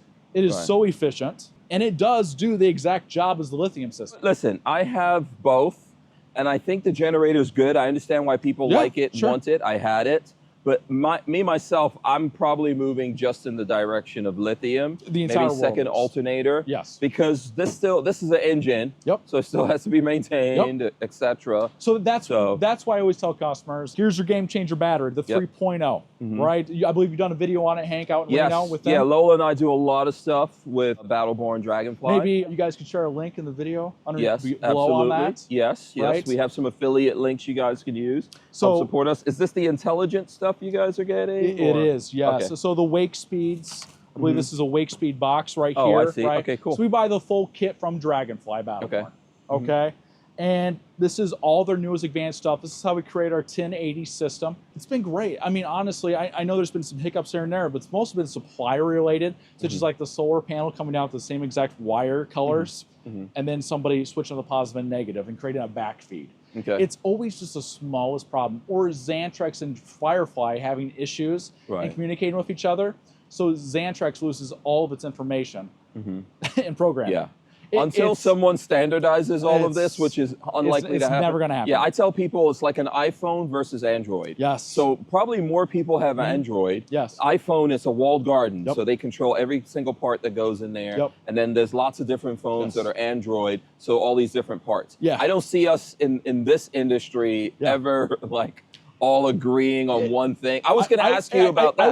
I would agree with you in the fact it's gotten way better. Yeah, it has. So like the only issue, the main issue I've seen this entire year was solar panels being this exact same color wires coming down. People switching up the two at the shunt location, right, where everything meets.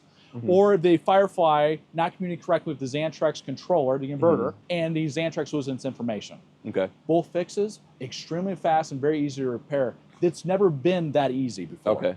You know what I mean? Like problems with all this kind of stuff. And if those are the only two problems you get fixed, it means you got nearly a perfect coach. You just got to get fixed real quick. Yeah, we're just working on it. It's like restarting a computer almost. It's that simple. Yeah. I think as time goes on here, we're really early stages in all this technology coming in. So it'll get worked out. What I was going to ask you, in terms of batteries, since we're standing in front of the batteries, I'm sure you get battery questions. I've looked at, let's say, like Lithionics, for example. And you know, Lola and I have a relationship with Dragonfly Battleborn. I get the questions all the time. Well, why is this one not in here over this one? What do you guys think about all this? And you know, let's walk back to that 100 amp hour real quick. Okay. We did a joint venture back in the day with a fellow manufacturer to do a lithium system, and us two were going to be the first ones outside the Road Trek E-Trek to have a lithium system. Right. Okay, and it was going to be a full Xantrex system. Okay. Okay, Xantrex lithium system in there. We immediately saw it, saw the price, saw everything associated with it. And a guy, well, you met Wade from Dragonfly, approached us at about the same time. And we realized that we didn't need them. So we did have a few Xantrex prototypes. Then we switched over to a 600 amp hour Dragonfly system. That is the same battery. Again, that was about 2017, like I said, 2016, 2017 model year, right around that time frame. Obviously, we had to do a lot of testing for about a year before we gave out the general public. Right. But, so we've been using this battery for almost 10 years now. There's a reason why. Okay, if something is a disaster, warranty-wise, something like that, it will not be on this floor. I can assure you that. For instance, that Premier 12-volt rooftop AC, the Premier internal one's fantastic. Premier is actually a fairly good company. They provide almost every seating mechanism in the entire Class B community, by the way. If you have a Revel, if you got a Gretsch, if you have an Airstream, it's probably made by those guys. Your seating inside is made by Premier, okay? It's just that somehow our 12-volt Premier became famous. Well, because there was a lot of issues, not just what you were building, but what everyone was putting in their vans, because that was the standard at the time. Absolutely, right? Everybody was trying to figure out, how do we make, because we figured we can put six of these batteries in there, how do you get a full night's sleep? And that was the only way. Then we got that bad boy came out, and we're like, oh, let's go 110 again. 120, baby. Let's rub the engine. Yeah, that's what I have. Right? Let's jump up the watts, let's amp it up. Let's blast it as cool as you can be in there, turn into a freezer. We can do that now. Right? Technology wasn't there yet. So we were talking about that progression over time. I think a lot of people, because people are always saying to me, well, how come they don't use this or they don't use that? And I try to explain to folks that, you know, if you guys use something and there's problems with it, you've got a whole bunch of people you have to deal with. So that's really the issue there in terms of components that you use. And also, you need to know you can rely on those guys to back up what you put in. Absolutely. Yeah. And do you know who's supplying all the GRE ACs in the country right now for all the different manufacturers? I'm gonna guess Premier, but it is Premier. There you go. Okay, so just want to make sure everybody knows Premier is not some mom and pop shop. Lied to everybody on their 12 volt rooftop AC. They even have the full. You go to their website, it's still there, and all the data associated with the thing. You know, it just was a few customers that had some problems, and with all means, they were all taken. Well, they should all be taken care of. If you do have a problem, there's still folks out there. Midwest Service. Okay, we will take care of you. We will. We stand behind our product. Yeah, and the other thing I would add to the whole AC issue is, you know, overall, people building these vans, a lot of them are on the West Coast, like California vans. I don't like on the West Coast. You could probably get away with a 12 volt. Let's get into this. Oh, I want to get into this so bad. So, right, you know, if in I hot see places, one more not YouTube really. video or Instagram post, because I follow them all, of somebody so happy with a 5,000 BTU 12 volt AC, I'm gonna lose my mind because they can't be. That thing does not work. Well, you're not going anywhere hot. You're or definitely humid. not going anywhere hot. Yeah. If you're just in California, if you're charging up in the mountains, $350,000 for a 5,000 BTU 12 volt AC, I'm gonna. I see it all day long. Right. I think you want, if you can do 110 efficiently, and 110 it seems can like it's handle the that only constant one that being makes people happy. Yeah. Right? I agree. The only one that makes us Americans happy. Again, I love it. I love my AC. Listen, Whenever I'd I rather travel have a over to Coleman, Europe or anything else, I'm like, what are you guys doing? Yeah. This is not AC. Yeah. This is a suggestion of an AC. Lola and I do a lot of stuff with Truma. In our van, we have a Truma Aventa. The great machine. Yeah, and I'm hearing a lot of stuff, good stuff about the GRE that's out there. You know, even the Coleman is good. If you're going to be in a hot, humid climate, if you're going to be in the mountains of California all the time, or maybe upstate New York or something, you'll be fine with that 12 volt.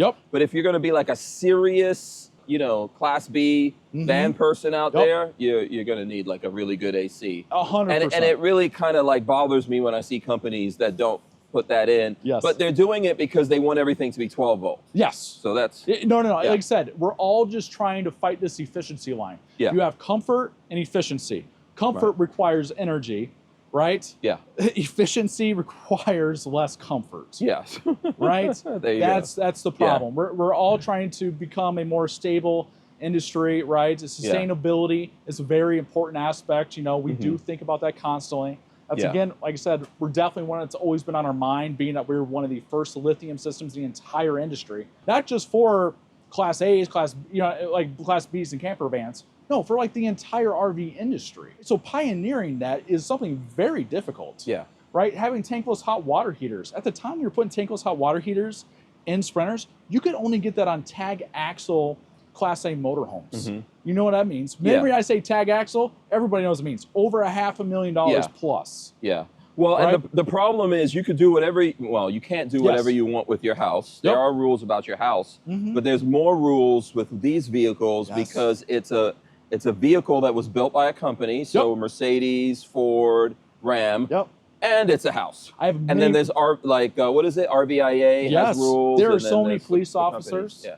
You would expect the industry to be a little better with that many police officers, but there are a lot of police officers. I guess it's more complicated. It's more complicated. Yeah, it's more complicated. Okay, rant over for now. Yeah, let's keep going. But I think it's a subject that comes up all the time. It's just so easy to rant with you, Hank. Yeah, you know what you're talking about. It's fun to talk to somebody that. You're a builder. Yeah, if I go home and talk to my wife about it, you know, she just shuts off in about 5 minutes. I can talk to you. I understand. I'm a nerd. I'm a van nerd. I know you are. So I love it.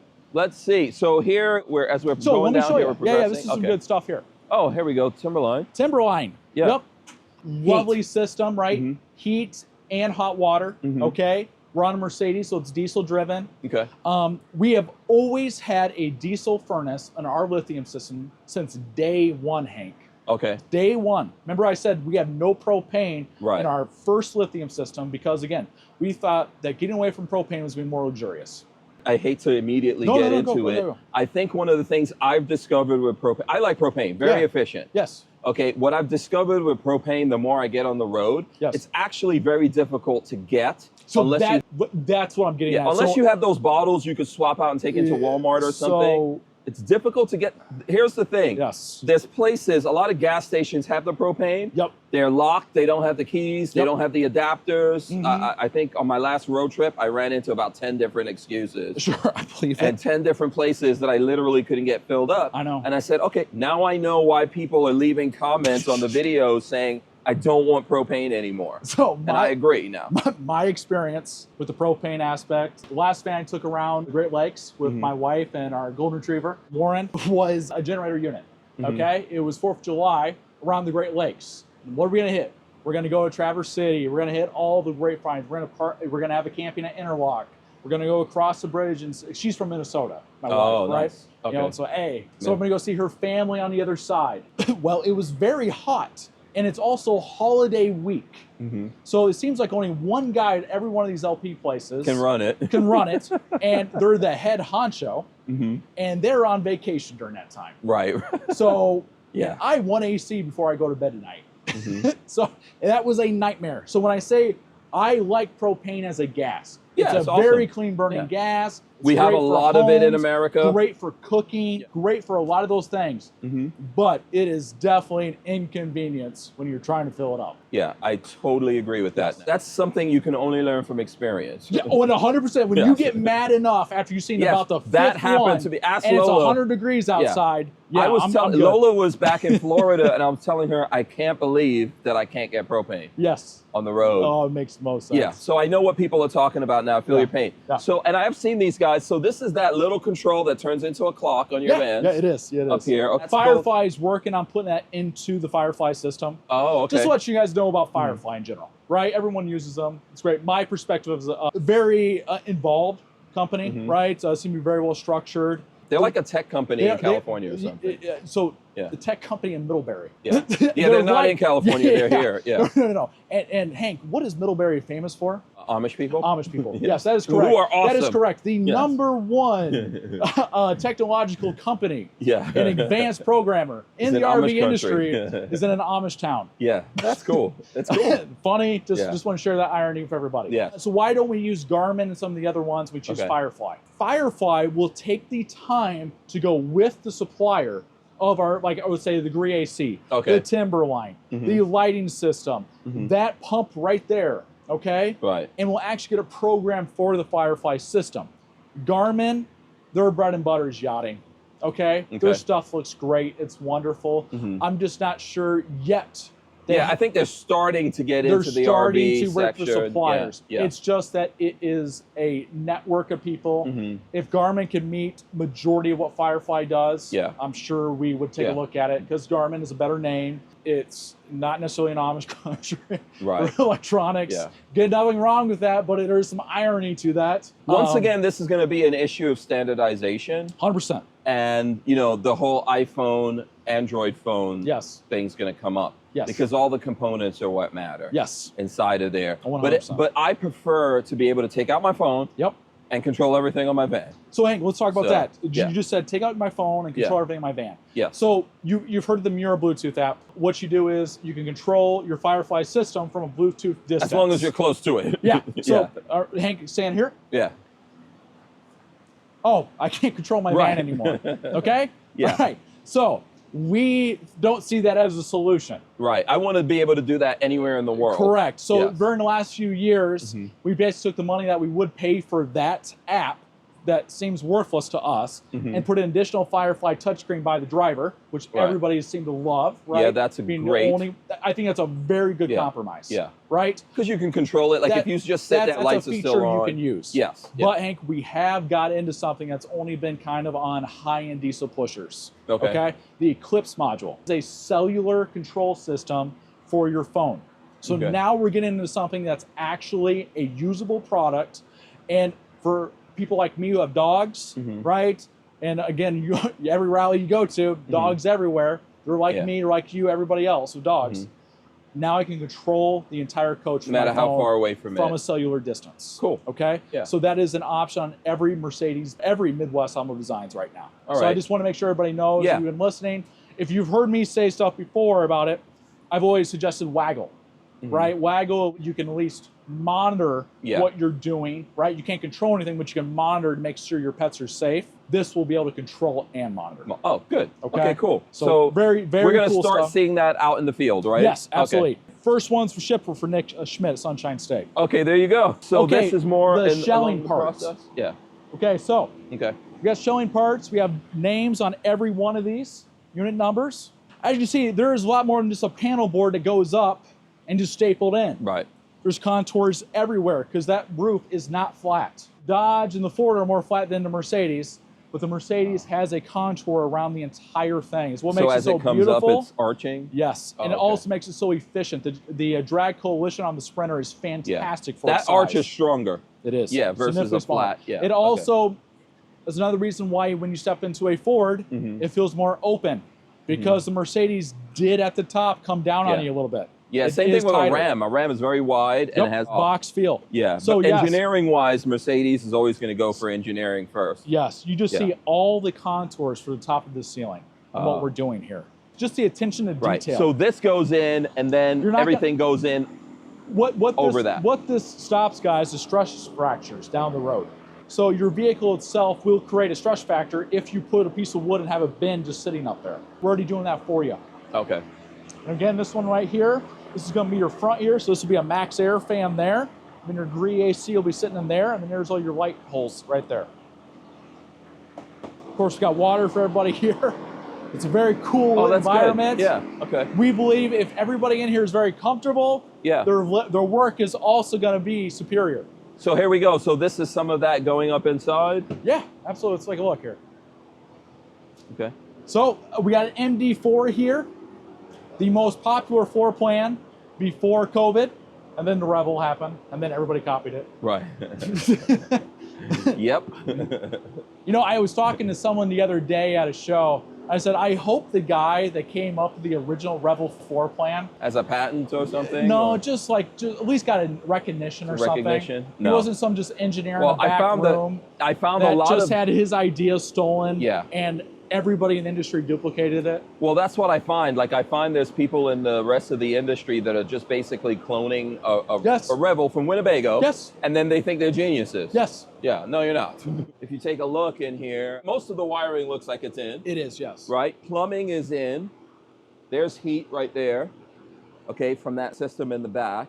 That looks like the black tank toilet, shower basin. You're right on. That's the stage we're at here. Yeah, yeah. So we are right before actually starting to construct the shell of the coach, right? So we saw the roof of the shell, right? Yeah. All that's being made right here, guys. Yeah, so as you, like those vans are literally snaking around. They are. We're going in a big U here. Yeah, that's a big difference I noticed from the last time. Yes. Because sometimes you're building stuff alongside each other, not the same thing going on. Yep. But these are going very methodically down the line. They are. Okay, cool. And then one thing before we move on. Oh, sure. I just want to show folks, if you're looking in the Sprinter van for your wheel kit, right? Like remove your wheel or whatever, it's under the passenger front seat. Yes, the carpet back there. And then your jack is right in here, guys. Yeah. Yep. So there you go.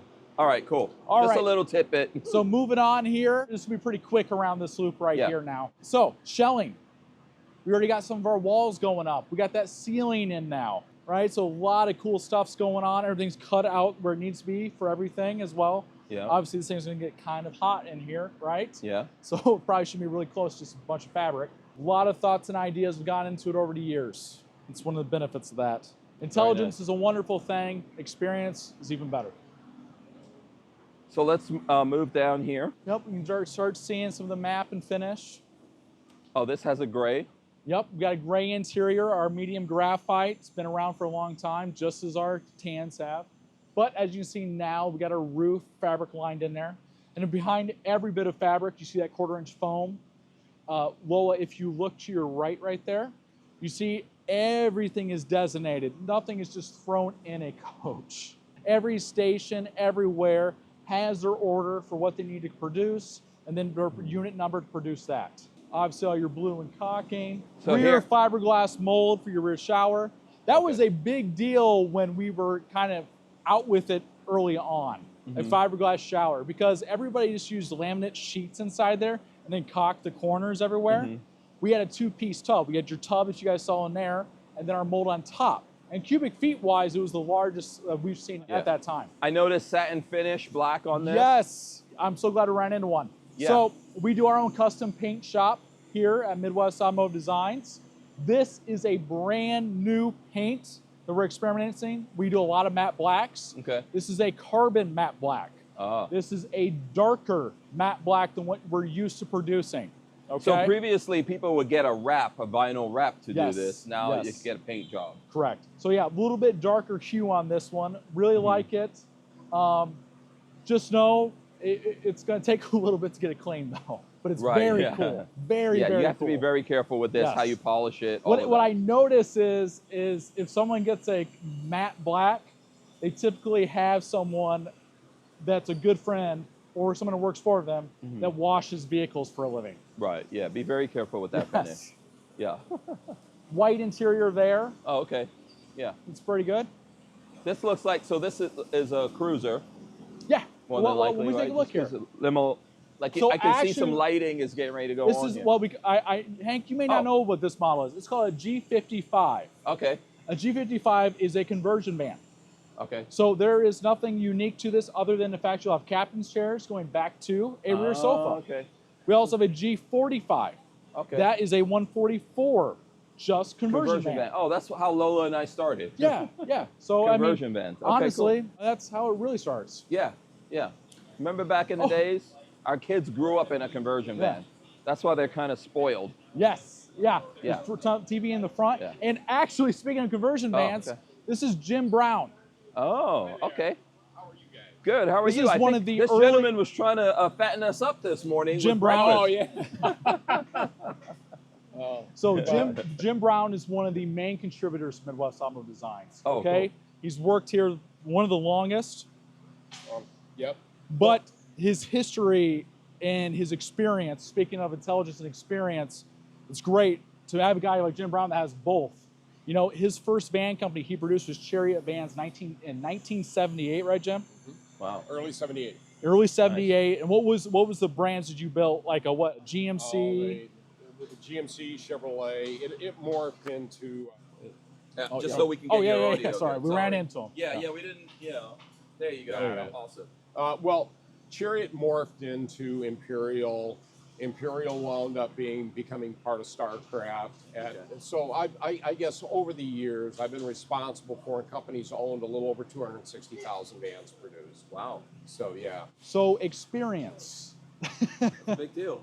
Yes. That's what he knows to get breakfast. Yes. We were talking earlier. You got to take care of the ones that feed you in the office. Yeah. He's everybody's dad here. He's everybody's what they wish your dad. He's an amazing man. Talk about the Sprinter. The Sprinter is probably one of the most things I'm proud of, is because we actually I was on all 3 OEM product boards. I was on General Motors, Ford, and Chrysler. Okay, they brought the Sprinter for us to look at in the year 2000, and they were discontinuing the Dodge B100 van. When they were discontinuing the Dodge B100 van, there was no replacement for it for a few years. So, bottom line is it was critiqued pretty hard and heavy. It was at MSX in Detroit. And a lot of the guys said, the pricing difference, it won't work. It's not a good replacement for it. So the Germans went back. They were a little mad about it, okay? So my wife, who was also in the industry at that time, she was the #1 Ford salesman in the world. She was selling 1,500 clients. So how that works is that you are a Ford salesman of chassis in Elkhart, Indiana, selling all the Ford chassis to every single RV manufacturer. And we wound up going to Germany. So everybody knows how that worked. We wound up going to Germany, and because we saw a niche for the Sprinter. Right. And it became one of those conversations to kind of put your money where your mouth is. Yeah. So we air freighted the first 2 Sprinters in the United States, and then they supplied a 3rd Sprinter. And we built all 3. The first 2 went to the SEMA show. The 3rd one went to their plant in Gaffney as a courtesy vehicle to shuffle people from North Carolina to their plant in South Carolina. Oh, okay. So we've been involved since day one with this. So you had some input on the Sprinter van. Absolutely. Well, a big thing, Jim Brown, obviously with experience in the numerous vans over the years, was Federal Vehicle Motor Safety. You helped Mercedes-Benz there. Oh, it was amazing. They had a group of engineers. We had 6 engineers that literally lived with us for the first 2 weeks the Sprinters were in the United States. There was little things tweaking. And so the quality, the Preferred Upfitter program, we were actually the very first to set the standard for the Preferred Upfitter program.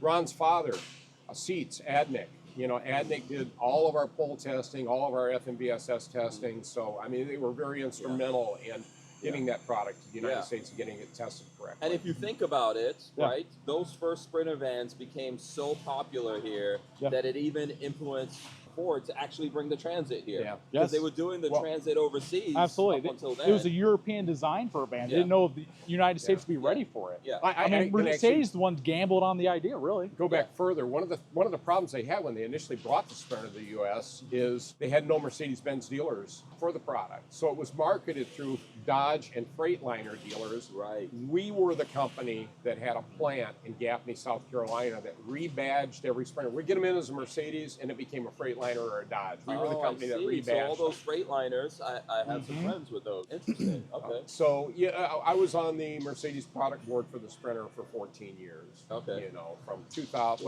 from 99 up until about 2013. Vans have come a long way. You've probably seen that. Yeah. Yeah. What surprised you the most in that time? Great question. What has surprised me the most? Yeah. You know, the total evolution of the product. The product, the way it started out was it was just a people mover. It was a family van. It was let's throw the kids inside. Very, very large family, you know, oriented toward, you know, the ballpark, everything else. To where it's morphed into kind of such a multi-purpose vehicle. It's a home now. Yeah. It's an office now. Yep. It's an alternative to flying. Absolutely. When we had COVID, I think there was 5 of us that came in, and 5 of us worked here every day out of 300. It was amazing. While we're in the middle of COVID, we're getting calls from people that all of a sudden have said, "Hey, I don't want to fly. I want to travel with my family.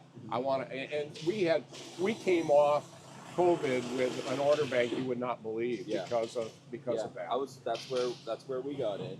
Yeah. Yeah. Jim, thanks so much. I appreciate it. Thank you. Nice bumping into you. Yeah, thanks. Thanks, buddy. Yeah, see you, buddy. Take care. Don't forget my microphone, though. Oh no, I charge for that. Oh, I got to pay for the sausage biscuits. Thank you so much. Appreciate it. Very cool. Jim Brown is, anytime I have a question, even if it's a moral question in business, anything like that, ethics-wise, experience, he's the man I go to. Yeah, great. I would love to sit down and talk to him more. Yeah. Let's take a look at this. Yeah. So now we're starting to see this get more fancy. This is exciting. This is the new executive shuttle. Oh, okay. Okay. So this one right here, we are looking at a 15 passenger. Wow. So the most of the Midwest passengers. So being a shuttle, there is no door to the back, it looks like, on this low. No, so obviously we need good storage back there, right? We got to have luggage going from the airport. Yeah. The professional driver. Let's go see back here. Right. So all the controls are up front by that professional driver. The guy's going to be sitting up there. Right. He's going to have the optional massage seating. He's going to have these comfort features. Yeah, so back no door. Here, so we're going to keep a lot of this underneath here open so we can slide even more bags in there. We're going to be able to stack them as well. Because you can have like a whole team coming in from out of town. Yep. I see. Okay. And then underneath every seat inside there is cubby spots for storage as well. Oh, okay. Because we're built on a rail seat, not a pedestal seat. Oh, nice. Okay.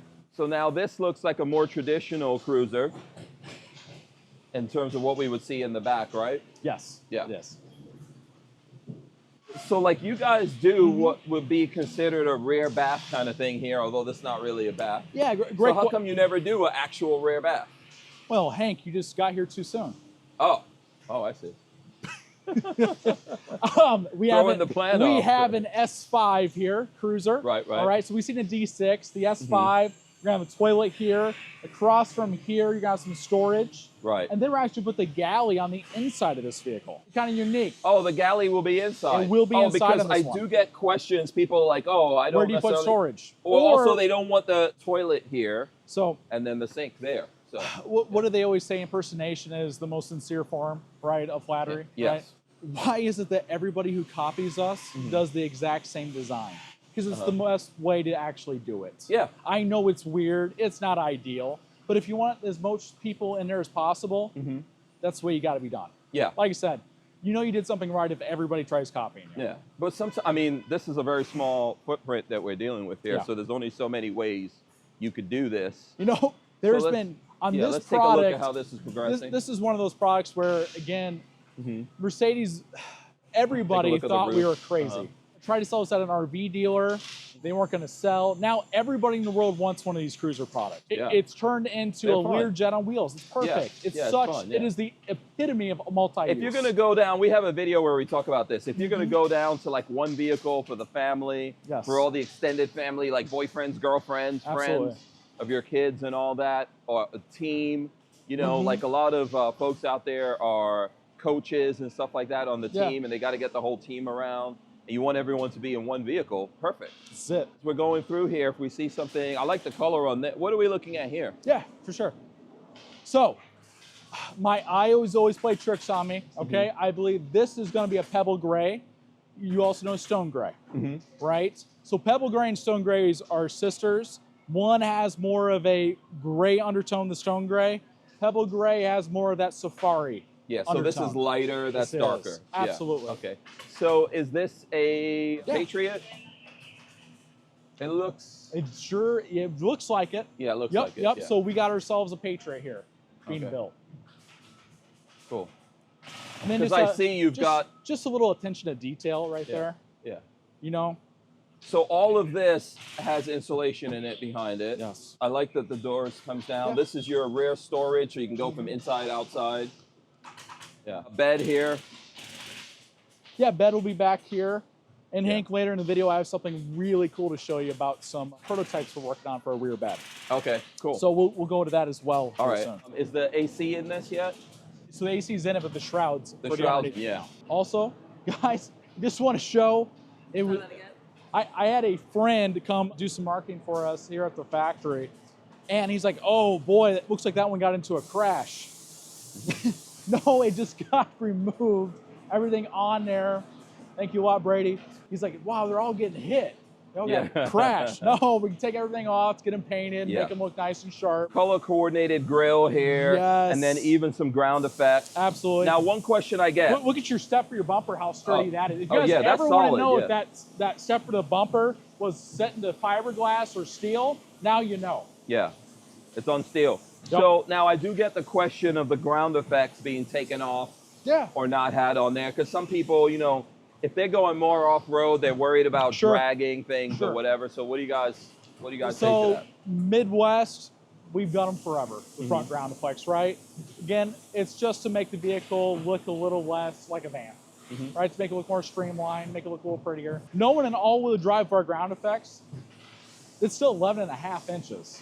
Nearly a foot. It's better than any crossover SUV, but I'm not going to disagree. Your approach angle's off, right? So your approach angle is worse than it could be. If you remove that, your approach angle is fantastic. It depends on your situation. I don't know if you're taking this big 170 extended beast and then rock or like going into a ditch or anything. Footer. I mean, okay, so how long is a Cybertruck? Cybertruck, it's about the size of an F-150. And which is right around just under 19 feet. Yeah. Okay? Okay. So a Cybertruck, the big truck that looks like it's massive for off-roading. The F-150, the Raptor F-150. They're all about 18.5 feet.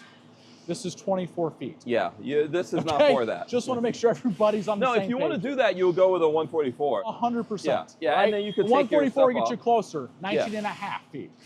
Yeah. Yeah, that's what you would do. Anything else we're looking here? Or are we going this way? I think it's now time to go to the building we've been to numerous times before. Okay. The Plant 1, 105,000 square foot, where we call the install now. And then basically what we did was divided half the line up. So by about the turn, the famous Midwest turn, the van's nearly completed. Okay. And then from there on back, it's now an entire final finish of check-in process. Okay. Is that this way? It is that way. That way, all right. I think we should probably jump in a van though, Hank. Yeah, let's do that. Hank, I'm in here. There you go. Be something that's not even out yet, it looks like. The seats look different. This is a prototype. Oh, check this out. So Hank. This is a prototype? It is, yes. So Hank, what I'm sitting in right now is an air-conditioned seat. Ooh. The first for the RV Class B community. I can fit, yeah. This is a full power seat. Wow. Okay, Power go on in, Lola. leg lift. If you look here, power headrest, power leg lift. Sweet. Full power, and again, air conditioning as well. Massage seat. Wow. This is a full high-end luxury seat and an MD4. I can tilt the base in a way to where I feel like I'm glued in and watching my 32-inch Samsung with my all Alpine surround system. So I get the movie theater experience going down the road. But this is not just the main part of the prototype. It's also the rear of the coach. Let me show you that. Yeah, let's take a look, Lola. The front captain's chairs being all powered, numerous way seats, massage, cooling, very cool. Power headrest, very awesome. First of its kind for the Class B community. Yeah, this is like a Maybach now. Exactly. Yeah. We didn't just touch these chairs. We also touched these ones back here. Now, if you're looking back here, you're thinking, well, that just looks like any other lounge in the Midwest. Well, it's what's underneath, right? This one right here has one of the softest memory foam you're ever going to find in a Class B motorhome. But it's not just here, it's also here as well. And then we also added one other mechanism that makes it a first for the Class B community. And that is the future ability on your Firefly to hit one button and your entire bed comes together without you having to touch any cushions whatsoever. That would be awesome. So let me show a little bit of how that can be done. Okay. Right now, again, like I said, we have no Firefly that is set up correctly for it. Should have it in about 2 weeks' time. As you can see here, those are power ottomans. Yeah. Now, other companies have the power base of the ottoman, but they still require you to touch the rear cushion to put into place. Yeah, when you're coming in here to go to sleep after a long day, imagine hitting like one button and your entire bed is made. And then also we did a very good job of touching the gaps as well. So all gaps match up correctly. I am going to put down the bed now. Again, like I said, we won't have to do that. So just as a reminder, everything you guys are seeing Excuse me for touching the lights in here. Yeah, it's a prototype. Yeah. But yeah, that's cool. So very comfortable. You're not going to feel like where the seat belts are and all that. So everything matches up, even the lines on the sides, your seams. So you won't have to put a mattress topper on there. You will not require a mattress topper for this. Yeah, this is so comfortable, memory foam. This is going to be the most luxurious rear end for a Class B motorhome you can find. Wow. That is the goal, and that's what we need to do. So in the next few weeks, this will start being available. People can start ordering these. And like I said, we're very impressed with the strength of this as well, too. Like I said, my big butt sitting at the very end. Yeah, we took a break here to change the batteries, and I was trying it out. It's nice. Yes. Yeah.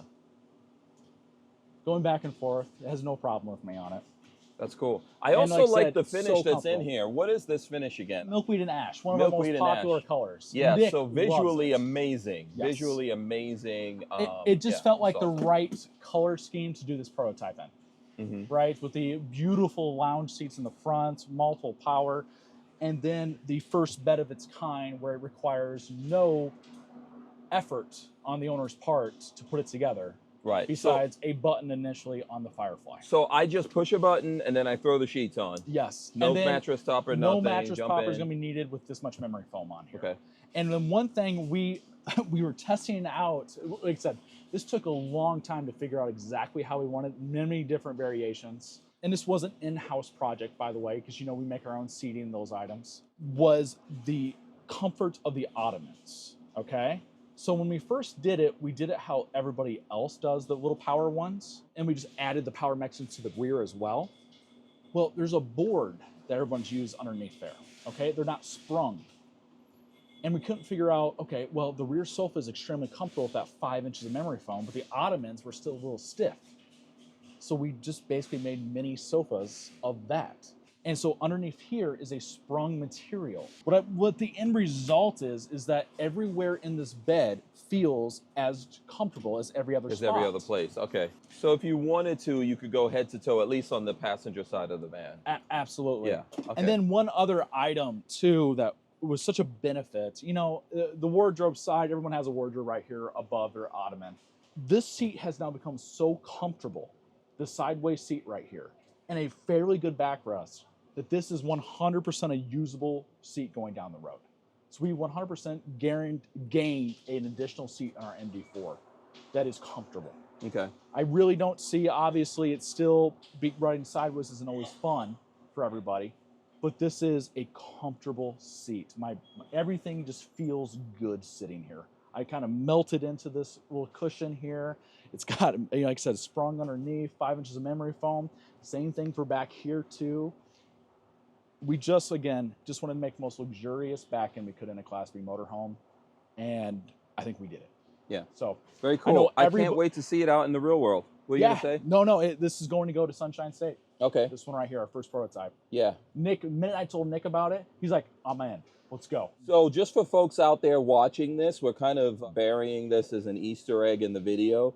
Lola's going to make a menu, so if you're sharing it with anyone, you can tell them, where to go in the menu if they just want to see that versus the whole factory tour. Mm-hmm. But very cool. Thanks a lot to Ron for, I don't think anyone else has this yet. No. Yeah. So the power mechanism here, this is the first, right? It's never been done before. People will say, oh, I've seen power ottomans. You didn't see full power ottomans. Yeah. Because the back headrest part is very difficult to accomplish. You can make two boards come together fairly easy. It's the whole musical, sympathy of the idea of it all coming down together, fitting within the spot, the space behind here not rubbing up against the wall. There's numerous things that had to be done to get this to where it is. Yeah. It's not as easy as it looks. No. And then let's not forget, before we move on from this, so now these are more automotive leaning seats. Yes. As your captain's chairs absolutely. Behind the front seats. Because I think the front and all that before could have been cooled and everything, right? Or whatever it was. Yeah. So I think those are heated, maybe. Design-wise, yeah. I keep seeing more and more people starting to get in. There's nothing wrong with trade to foreign countries or anything like that, right? But when a foreign country doesn't abide by the rules of the United States, right? I keep seeing more and more seats coming over from Asia that have not been pull tested or anything that are power. And it is a cheap way to go about it. And if anybody really looked into it and tried to look for the pull test, the actual testing that went in the United States, a lot of them don't have it. Okay. So what I can tell you on these are all pull tested in the United States, have gone through all safety certified, everything. We just started seeing more and more, people cheating, if you will. Fortunately, the result of the end customer is the one that's going to be hurt by this. So now this is different, right? This pattern that's It is. So I will tell you this. Take a look at this, Lola. The pattern, we have a whole nother new pattern as well. This one is kind of the one that kind of works with the honeycomb effect that's needed underneath here for the air pockets for the air conditioning part of the seat. Like right now, this is very nice in this hot day. And do you have a remote for this, or everything is on here? Because this is different too, Lola. If you look, get a close up. So obviously it mimics the front driver passenger seats, Mercedes-Benz. But no, everything's in here. It's very nice. You even got a little USB right there. So all your normal stuff. Here's your heat. Cool. Let's turn that off almost immediately. It's a hot day. Massage, different modes there. But the cooling is, like I said, it's only been on for about 5 minutes. And I already feel a day-night difference. The seat feels very comfortable to sit in right now. And just like the little attention, like just putting the headrest power, it's so unnecessary. But it is cool. Yeah. It's a good party trick. Yeah. And then, of course, we wanted to get to more of a better armrest as well. So the entire seat's been redesigned. The frame itself is actually the same type of frame. We just added the power components to it. Okay. And then the memory foam in it did have to be adjusted to move with the power mechanisms. But this is all very exciting stuff for us. Our cruiser models, which it's kind of, if you ask anybody, like, why did you put your first power seats to this extreme? We've done power seats, but to this extreme in an RV. It just seemed right. It's only 2 of them, right? Say right now, our 2 prototype Lux cruisers, Patriot cruisers, day cruisers, are being made right now. I think it makes sense if you look at all the folks out there who are coming down from a Class A to a B. Yes.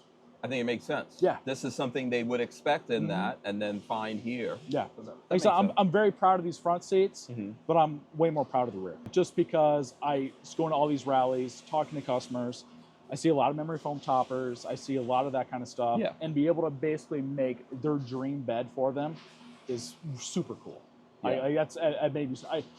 Yesterday is the first day I actually got to see it. And I went home last night so happy because finally accomplished a main goal of a lot of what these customers are looking for, and that's a functional, very comfortable bed that's easy to use. Very nice, man. Thanks for showing us thank you. that. It's an awesome van. Let's continue though. Okay, yeah. Let's continue. Yeah, this is going on the 4-hour factory tour. So, okay, we were still in that plant 3. That's that's where we're at currently right now, guys. Now we gotta get back to plant 1, the one you guys have all seen. Let's do it. All right, sounds good. All right, guys, we're finally in plant 1. You've seen in so many videos before, right? 105,000 square feet, one of our original buildings. And I'm sitting next to one of our all-stars, Nick Azasek, head of service. Nick has just been amazing, building his team, building up to a first-class customer service organization, mimicking the price, the vehicle structure, the quality, everything about it, doing everything he can, going outside our dealer network to help customers. If you have a Midwest Auto Designs product and you are anywhere in the United States and you can get a job done, all we ask is that you send in for pre-approval. But you don't have to go in for one of our dealers, okay? That's something very special to Midwest Auto Designs. You know, we always take care of you. Even when you're outside of warranty, Nick doesn't turn off his phone, okay? Of course, you still have to pay for some of your appliances and some of your work, but you're still a friend of Midwest, okay? That's 100% true. One thing that I saw Nick back here, and that's why I had to grab him, is that what we're doing back here. So this used to be a part of the line for plant 1. This is now an R&D area. And what we're going to do is we're going to put customer service back here. We're moving them from the offices and putting customer service in the shop right next to R&D. And why would you do that? That's a great idea because they can help R&D. Absolutely. Exactly. Absolutely. Yeah. Have you heard anybody doing that before? No. Okay. And It's we'll a take good and someone idea. willing to give up his office, his corner office, his wonderful corner office, 2 windows. Nice breeze going through with the windows maybe an espresso open. machine there now. Get this office. In the back. But Nick gave that up, okay, and is putting his team down here, right next to R&D. They're able to be on the phone with the customer, able to walk across to R&D, talk to them, hey, how's that actually work? How's it actually done? Can you show me exactly? And then we're able to fix problems immediately. Absolutely. Yeah, and that's exactly right. I mean, with our repair techs right here next to R&D, we see a lot of times some consistent issues, unfortunately. We're not immune to that like any other manufacturer, but what's helpful with us is having R&D right in our back pocket. So we see these issues, we can go right to them. Hey, you guys need to look at this, look at a different way of doing it, and go from there. We have an excellent relationship with our engineering team as well. So any information that we're seeing component-wise, we share that information with them quite often and have them help start looking into other products and components as well for us. So it's been a really great move for us to be over here. Not only are we real close to R&D, we're real close to the production folks, the people that run production. So not only do we have immediate access to the R&D folks, we have immediate access to the production folks and be able to pass this information along more efficiently, get the concerns taken care of. So, absolutely. If something's going on something that just went out, you guys could say, hey, this is the feedback we're getting. You fix it immediately, right? So you don't want the bleeding to keep happening. Yes, you don't want the bleeding to keep happening if there's an issue. Awesome. Right? Awesome. So yeah, awesome guy. All you customers out there know him. Nick's the best. All right. Thanks, Nick. All I right. appreciate you Thank taking you. the time out. No for this. problem. Thank you very much. Thanks, sir. No problem. Cool. Thanks, And man. I'll take this back. Yeah. So let's go through here. I don't know why I love these so much, but I love these carriers. So our wood department has these carriers. Okay, let me see if I can open it up. Here we go. Oh, it's already empty because it's already put in a van. Oh, this is how you bring the parts over. This is how, so this is one complete unit full of wood parts. Wheeled over from our wood department. Everything is covered. Everything's fabric lined inside here. Not in danger of getting scratched or beaten up. I just love these so much. Cool, Just because you drag them with you, right? You're able to put each piece in there, just well organized and well put together. It's already gone through the check process, so it's going to be checked a few different times. But I just dig it. I'd show it. All right, let's keep going. Yeah. So we've seen before the main line and the RV line. Which the main line, why do we call it? Because that's how we originally started as a company. Right? Cruisers, limos, those items. Okay. So it was the added after the fact RV line. RV line moves a little bit slower than the main line. Obviously more appliances to be put in. Like I said, we've kind of started to change the name of this building to install. 105,000 square foot of install. Okay. So this station right here, that is your audio system. Very unique to Midwest Automotive Designs. We don't just put sound bars in our units. We put full audio systems in here. So as you can see here, we have head units putting together. We got our fuse panels for our audio system. We got some inverters over there. We go through here. We're gonna get all the wiring, everything done, some lighting systems, all well organized in this line station. So this is a cruiser here, right? Yes, it is. That we're looking at, and it's again, Hank, it's one of those 144 Yeah, cruisers. it seems like there's a ton of those going out there. Yeah. Very nice. So here's the back. Is there gonna be a toilet here or just a sink? So, great question. I bet you this is a little custom here because there is no plumbing for a toilet. Yeah. There is plumbing for a sink. So I would say the toilet was deleted from this order. Still an inverter and everything back Oh here. yeah. Apple So TV. if this you want is to take a look at that. exactly how it's set up in all of our cruisers. Okay. If it's long or short, same way. Nice. Okay. We put our 12 volt 110 on one side, or actually that's 110 power. This is 12 volt power on this side. Okay. There's your Firefly G12 board. Everything is very nice and clean. Okay. Because these are the areas that you would have to open if there was an issue. And when you talk to Nick in customer service, his team can go really walk to a van on the line and walk you through the exact process because they're looking at the same thing you are. Yeah. Right? Oh, cool. The guys aren't just on a phone, not Guessing. in the field. Yeah. Exactly. Right. Okay. And as you know, when you're frustrated, you don't want someone guessing on the other end. Yeah. And one of the benefits of being in the Midwest, everybody gets to watch TV while working. Right. You know, this gentleman right here, as you see, this is making a bar for one of our professional series limos. Assembling So that. is that going? I noticed this has these seats going that way. Yeah. So this. So we this did look is- at something like because we looked at this in the beginning, that wall, and then this is the partition that comes down so you can talk to the driver. Go. It is. Yeah, we've seen that earlier. Yeah. So this right here, the lighting system is not set up yet. We never have individual dilobes exposed, by the way, guys. This is a J Club business class. Well, one thing to notice by his feet down there, that big circular hole right down there. That's a big hole for a big subwoofer. Oh, I see. Oh, wow. So I see how this goes around. This has got kind of like a, not a U, but an L-shaped sofa in it. Yep. We Pretty call it cool. the business class This J is- Club. Oh, this is cool. I like this. 170 extended here we're looking at. It is, Yeah. yes. So guys, over here, we've seen cosmetic wood, structural wood. Okay. Okay, and I really let's do want take to a show look. you this because it really shows a lot about us. Different arrangements of countertops. So what are these gentlemen here doing? Making overhead storage cabinets. So, Hank, hold this. Was that surprisingly lightweight to you? Yeah, it's got some got some weight to it. It's got some weight, but not as heavy as I It's thought it not would as be. heavy as you think Yeah. it would be. Right. So it just all the contours, everything that's going on. This is behind your fabric lining on your Okay. overhead storage cabinet. Obviously, a lot of work has been going into it and design-wise. So strength-wise, all those items, it's fantastic. So this all gets covered up. You don't does. see it, but it's got good bones. Good bones. It does. It Yeah. does. Yeah. Here's above your galley. Right here, you can see that this is pretty ready for a microwave to go into. And that's what all these gentlemen right here are doing. Down there, you see another 2 CNC machines Wow. making the common cuts that we see Yeah. all the time. Should we run down there real quick, or? Yeah, we can walk down real quick. Yeah, let's run down there. There's a lot of work going on. Yes.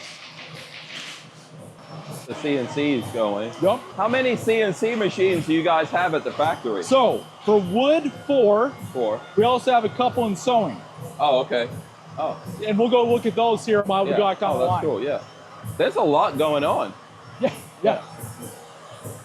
And again, I want to remind everybody the date right now, right? Yeah. So what are we, June 13th right now? Yeah, middle of June, 2024. Yep. And it may seem like it's not a big deal, but there are places laying off or slowing down Correct. their production. Again, some of those are some of the aluminum walls and fixtures we make over an aluminum shop, which we didn't Okay. really get to see. We saw the boundaries of it. Obviously not good for us to go in there or cameras. What we were just in, guys, was the structural wood department. We have, our beautiful cosmetic wood. Everything in there, though, that wood is meant for durability. That's Okay. right. It's meant for the structure behind it. It's not meant to be pretty from the exterior point because we'll make that pretty after the fact. Right. But that's what your coach is being built So on. what's the aluminum for? Where's the aluminum going? Sure. So in our back of our Lux Cruiser walls, anytime we Okay. do a wall, we do it in aluminum. Okay, and then we use our wood cosmetic on the front sides and rear sides. Okay. Anywhere we believe that there is a situation where we're going to need metal instead of wood, because a lot of places you don't need the metal at. Okay. Right? First of all, it's a little heavier. It's not really what's needed. Can't really screw into it. Can't fabric line metal very well, but you can on wood, right? So cabinets, perfect for wood.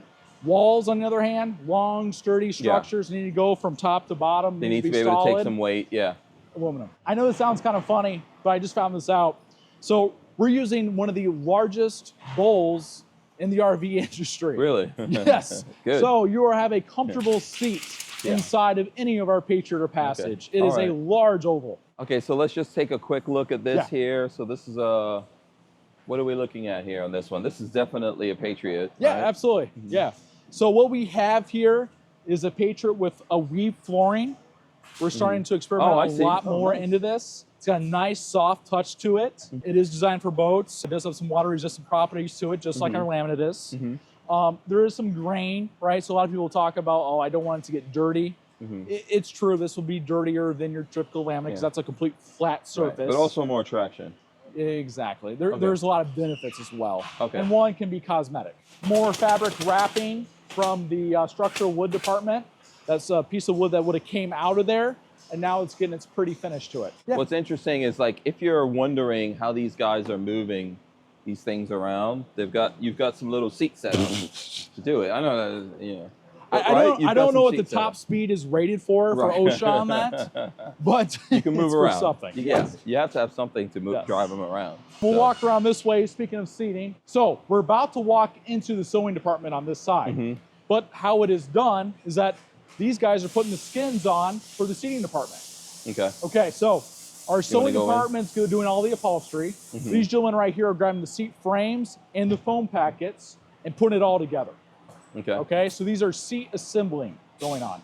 We'll walk through here. You see the famous SLS. You see these guys really tugging and pulling. Really getting in there. Tough job. You got to beat these seats up. You see wires for the seat heat and massage. You see our new shuttle seats that you've seen quite a few around here. Oh, is that what this is? Okay, very comfy. Going to the seat frames. What you're finding, the ABS, all pull tested, structurally approved, from pedestals all the way up. You also get your boards for our limos. And then we'll talk about another department bringing over their supplies over to an area. This right here is most likely a executive shuttle, I'm gonna guess, inside. And the reason why is because every little thing needs covered from the steel counterpart that would be on that rail seat. So they brought all the pieces over, now you gotta assemble. Yeah. That's gotta be a job to get that So put very together. similar to what you're gonna find in General Motors, like all your major car manufacturers. When you go to your station, everything is rolled in, or you're assisting in some way like that. Right, yeah, everything's there, no going back and forward all the time. So we're continuing down the line here. As you can see, here are some skins that are ready for our guys over here to put on the seats. That's a lot. Lot. Yeah. And of course, each one is one full package. You guys can kind of see the bands right there. So that's the entire coach. Those are all your fabric linings for one package. So we're gonna drift away from the line a little bit and go to our seating department. That is Pilar right there. She runs this entire department. Not too many managers you see getting down and using the needle sewing machine. Right, okay, there you go. Tells you a little bit everything you need to know. Yeah. So all these people right here, these are kind of the assemblers. I know there's so much assembly going on. Yeah. This right here is the assembly of the sewing department, okay? So they're putting together a lot of the items that the girls down there are putting together, because we actually do have a CNC sewing machine as well. So everybody's putting together a seat pattern. Right here, a bunch of your pipings. There's your interior quilts from your SLS put together. So how many colors do you guys have that go into, so is it just we're 3, 4? increasing that right now, Hank. We're going crazy. So this week alone, we've done green seats, blue seats, we've done red seats. I noticed there's brown gray, seats. right? You didn't really have gray before. Well, gray's always been there, but Okay. our tan always looks so beautiful. And again, it's one of those things where if you go to hang out at Sunshine State in Florida, you're gonna see a lot of tans. Remember I was talking earlier in the video about how each state likes them differently. Yeah. And it's very unique and interesting on how that works. There's a great example over there Some of the more unique colors I've done this past week are the sky blue. Had a customer he requested, give me North Carolina Tar Heel blue for piping. And that's what we did for him. Next month, you will see one for Texas Longhorns color, burnt orange. The tailgating, this, by the way, everybody, if you're gonna see this video like immediately when it comes out, right now is the right time to start your tailgate experience. Yeah. Do not try to buy in the middle of football season. You're not gonna get your colors You have to do it way ahead of time. Yes. Hi. Hey guys. So this is one of the coolest machines here. Also one of the most expensive. Is this a CNC of some sort? This is a fabric CNC machine. Oh, wow. Can Crazy. I touch it? Yeah, I think. Oh, I see. It's got a different bed here. Over here. Well, let's see what I'm working. Oh. This is a programmed quilter, a robotic quilter. Very cool. So you got several of these going, I see. Yeah, no, we got 3 of them right here. You saw everybody basically hand sew the quilts together, right? So it is still a hand process, but the patterns, the machine is just so fast at making patterns. So we still have to hand sew every seat together, but the actual inserts in those parts, we're able to make them separately. Make them very fast. Yeah. And that just came hot off the robot. You wonder where we got the hexagon design from? Yeah. Well, we just go in and check the programming and add hexagons. Oh, cool. Yeah. Okay. And we have a whole bunch of other ones. So you can do a lot of different things. You could do circles. You could do whatever you want to do. Yeah, nice. We give it to a programmer. The programmer makes us the design. Everyone wants their thing a little different, you know? Like, I got those circles in. Cool, though. It's cool to see. So we'll go back on the line right over here, guys. I do kind of want to show, like, what's the very beginning of all this? Yeah. Rolls of fabric, rolls of foam. That's the level of us starting with. We're starting almost near raw materials. Yeah. And there's a lot in here, man. A lot. Yes. Yeah. How many vans are you guys building in a day or a week, let's say? Let's talk about it. So we're designed to run 40 vans a week. 40 vans a week. Right now, during this current climate, we're running about 25 a week. Okay. Okay, so 5 vans a day is our current down period. But we would all the way up, you could do 40 a week. We can do 8 to 9 a week. The goal would be try to get to 10 in a good economic time. Yeah, right? Okay. Also, with us refurbishing a lot of the product here, that's naturally also going to increase a lot. So what do you mean by that? Like people who bought a van several years ago? No. What I mean as in like kind of redoing. So we just saw our MD4, right? Yeah. That's an MD4 with the first ever all-power rear mount. That's going to gain some traction. That's going to increase sales. So when you get a little bit of a downtime, it's a good time to go in there and make changes. Because now we're not, burn out. Our engineers aren't trying to figure out ways for lean management process because we have no real bottlenecks. Yeah. So I remember like during COVID when I asked you that question, yes. You're like, hey, it's too crazy now. We've got to get all these vans out. Yes. So now you're in that mode. Yeah. It's time to reload, right? Yeah. What does a college football team do, right? What does Alabama got to do here? They got to reload. Yeah, reset, regroup. You got to reset, reload, okay? And then we'll get back to racing again. Okay. It's just reload time. This looks interesting right here in front of us. Yep. This is another one of those, I don't know if this is further along the line, but limo. It is. That gentleman right there is named Caesar. He walks around quality control. Yeah. Hi. Hey, let's take a quick look in here. So this is one of our limos right here. Well, it's just because you guys haven't seen it very often. Let me turn on the lights for you. This looks more like a party bus. It is, 100%. Yeah. It's like in England they say hen night, there you go. Yeah, bachelor parties, etc. Very nice stuff. Yes. A lot of seating. How many people can this seat? It all depends. You see the roof hatch in there. So we got it belted for at least 11. I'm going to say it's about a 12 passenger. Once again, at the beginning, we were showing these panels being made. So is there a power divider here? Yeah. So we have a wooden divider inside here that'll pop up, right? Okay. And actually, let me hit the button for you guys. Here, you want to come in here? You'll see the... Oh, cool. All right. So you're hanging out with your friends. You don't want your driver all up in your business. You're whoever, some rock star. Yes. There's I'm noticing a lot of the limos on the line. So this is here getting more finished here. Yes. This does have a toilet in it, the sink, the fridge, etc. It's all here. Absolutely. Right now, are you making more limos than, let's say, RVs? So, Hank, we always do. Okay, you always do. Right, okay. We're always like that. Okay. But in today's no different. So the RV industries have more of a downturn, right, obviously. But our other stuff that we produce is doing pretty well. Okay. Right, and I think that's real reason why we're so diversified in the van market. I mean, we're true van people. We're not just van people in the sense of RVs. We're van people in the sense of transportation. Van Anything you people can do with a van. in a van. We're just diversified enough, and that's why you see all these people working so hard. Yeah. In the middle of probably the worst time period to do which this. is a great thing. Yes. So what's all these parts we've got over here? Yeah. So how do you hide a screw in a Midwest van? Well, what you do is that you screw in to a little cap like this to structurally screw it, and then you put a little cap over it. Oh, okay. And that's a pretty way to hide a screw in the Midwest. Oh, okay. Okay. So that's exactly what all this is. Yeah. Extra pieces. You'll see a lot of us at many points of the line. Right now, we're basically going through almost a final finish era right here. Okay. So that was one thing. We were still doing a lot of work on this line last time you guys were here. By adding the additional building, we just had more real estate to help the flow of the line process. Yeah, because now you're doubled up here. Well, you've been doubled up for a while. Yes. So you've got at least two side by side going through and then some off to the side getting done. Okay. And of course, we have, like I said, one of our heads of service, or heads of quality control, Caesars, walking by, making sure that's all going well. A lot of things get checked. Do we have do we have a Patriot somewhere here? We will. We'll see it in here in a second. Okay. Here's all the different badges for all the Midwest. Ah, okay. Got Ultimate RV. We got Lux Ultimate Cruiser, Limo, Ultimate Coach, Legend, Day Cruiser.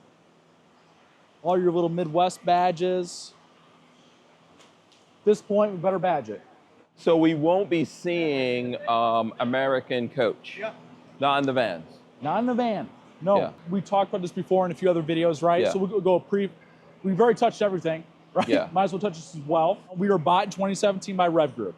REV Group's highest end RV brand is the American Coach. We produce a high-end van. Vans are increasing in popularity, while as Class A's are decreasing in popularity. So what do you do with this brand that you built over the years? You put an American Coach badge on a product that's increasing in popularity. Right? That was the game plan. It all sounds wonderful and great. Problem is, the van consumer is a little bit different. The van consumer are very loyal to brands of real van manufacturers, okay? Some trying to get into this game that wore bigger brands, you know what I mean? So Tiffin's one that's had a little trouble, right? Trying to get in the van industry. Right. Winnebago hit it right because they came out with a very cool floor plan that no one's seen before, and then everybody else copied it. They're loyalists. They like the true stuff. Right. So it did work. What we found out was that, don't get me wrong, the American Coach Patriot was a great seller, but every survey, every review, everything we saw was like brand confusion. Okay. Everybody was looking for a Midwest and found out the American Coach is building the Midwest. All it was diluting the brand. Okay. It was not a good move. Okay, so everyone now is under the same thing. All under Midwest. Okay. Now our sister company is building a Fleetwood and Holiday Rambler Excursions, right? Some people are a little confused on that. Let me explain. That is not the same as a Midwest. Okay, right?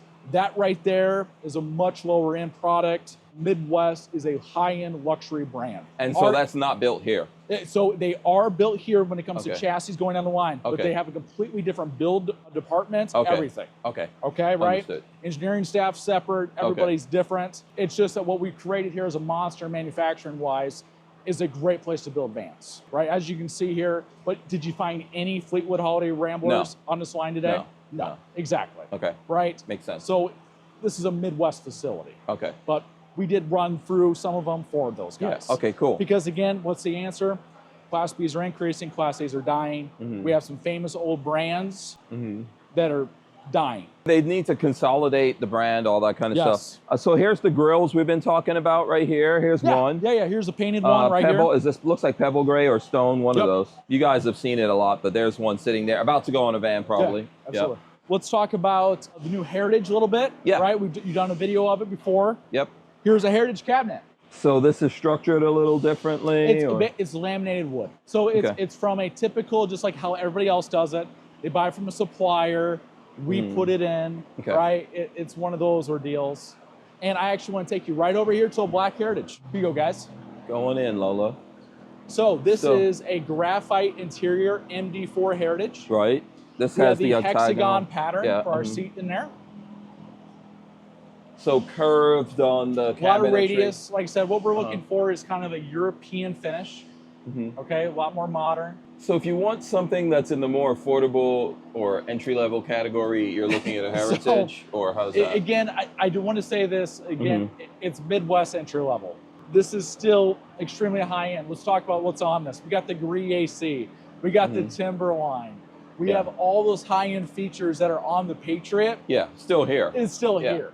All we did was change how we built the unit. And actually what we did was change how to build the unit for other brands. You ever wonder why all their facilities are so small? Because they're all supplier driven. And this one right here is more supplier driven than our Patriot is. All of our laminate wood inside here, again, is from not a wood shop that we saw today. It's from a supplier. Big things to notice that are really nice about this coach though. Open up one of these cabinets. I mean, it's still very solid. Great hinges, still Midwest designs, fit and finish all the way through. Even our, I mean, this is just fantastic. I love this new faucet we just put in here.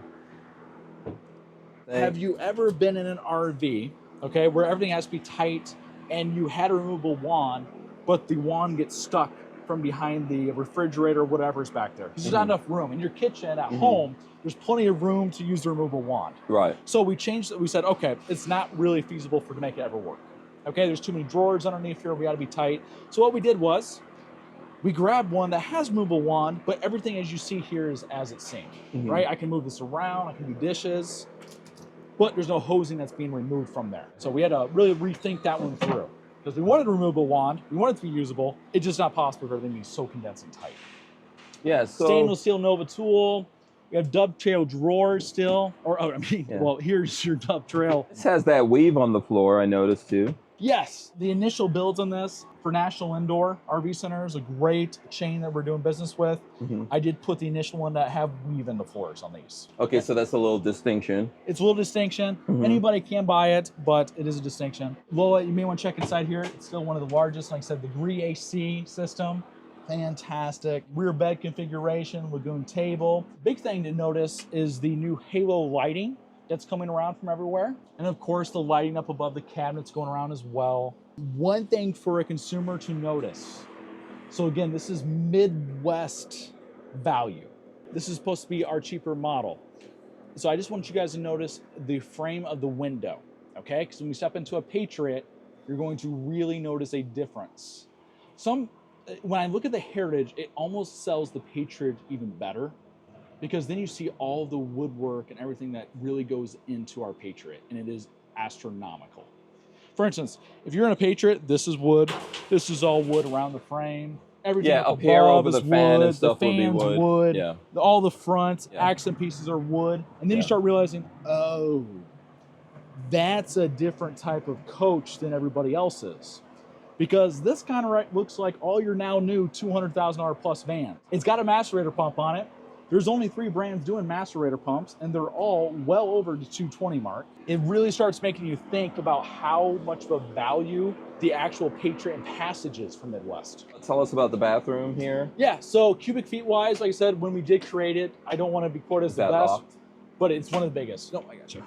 So this is cubic feet wise, one of the largest restrooms in the entire industry. Everyone's got a different design now. We are looking at different designs as well. We're always looking. And is there a fan in here? So see a halo light? So you see, and the halo light's actually a fan. The minute we saw the halo light, we had to have it. Yeah, it's nice. And of course the teak format as well.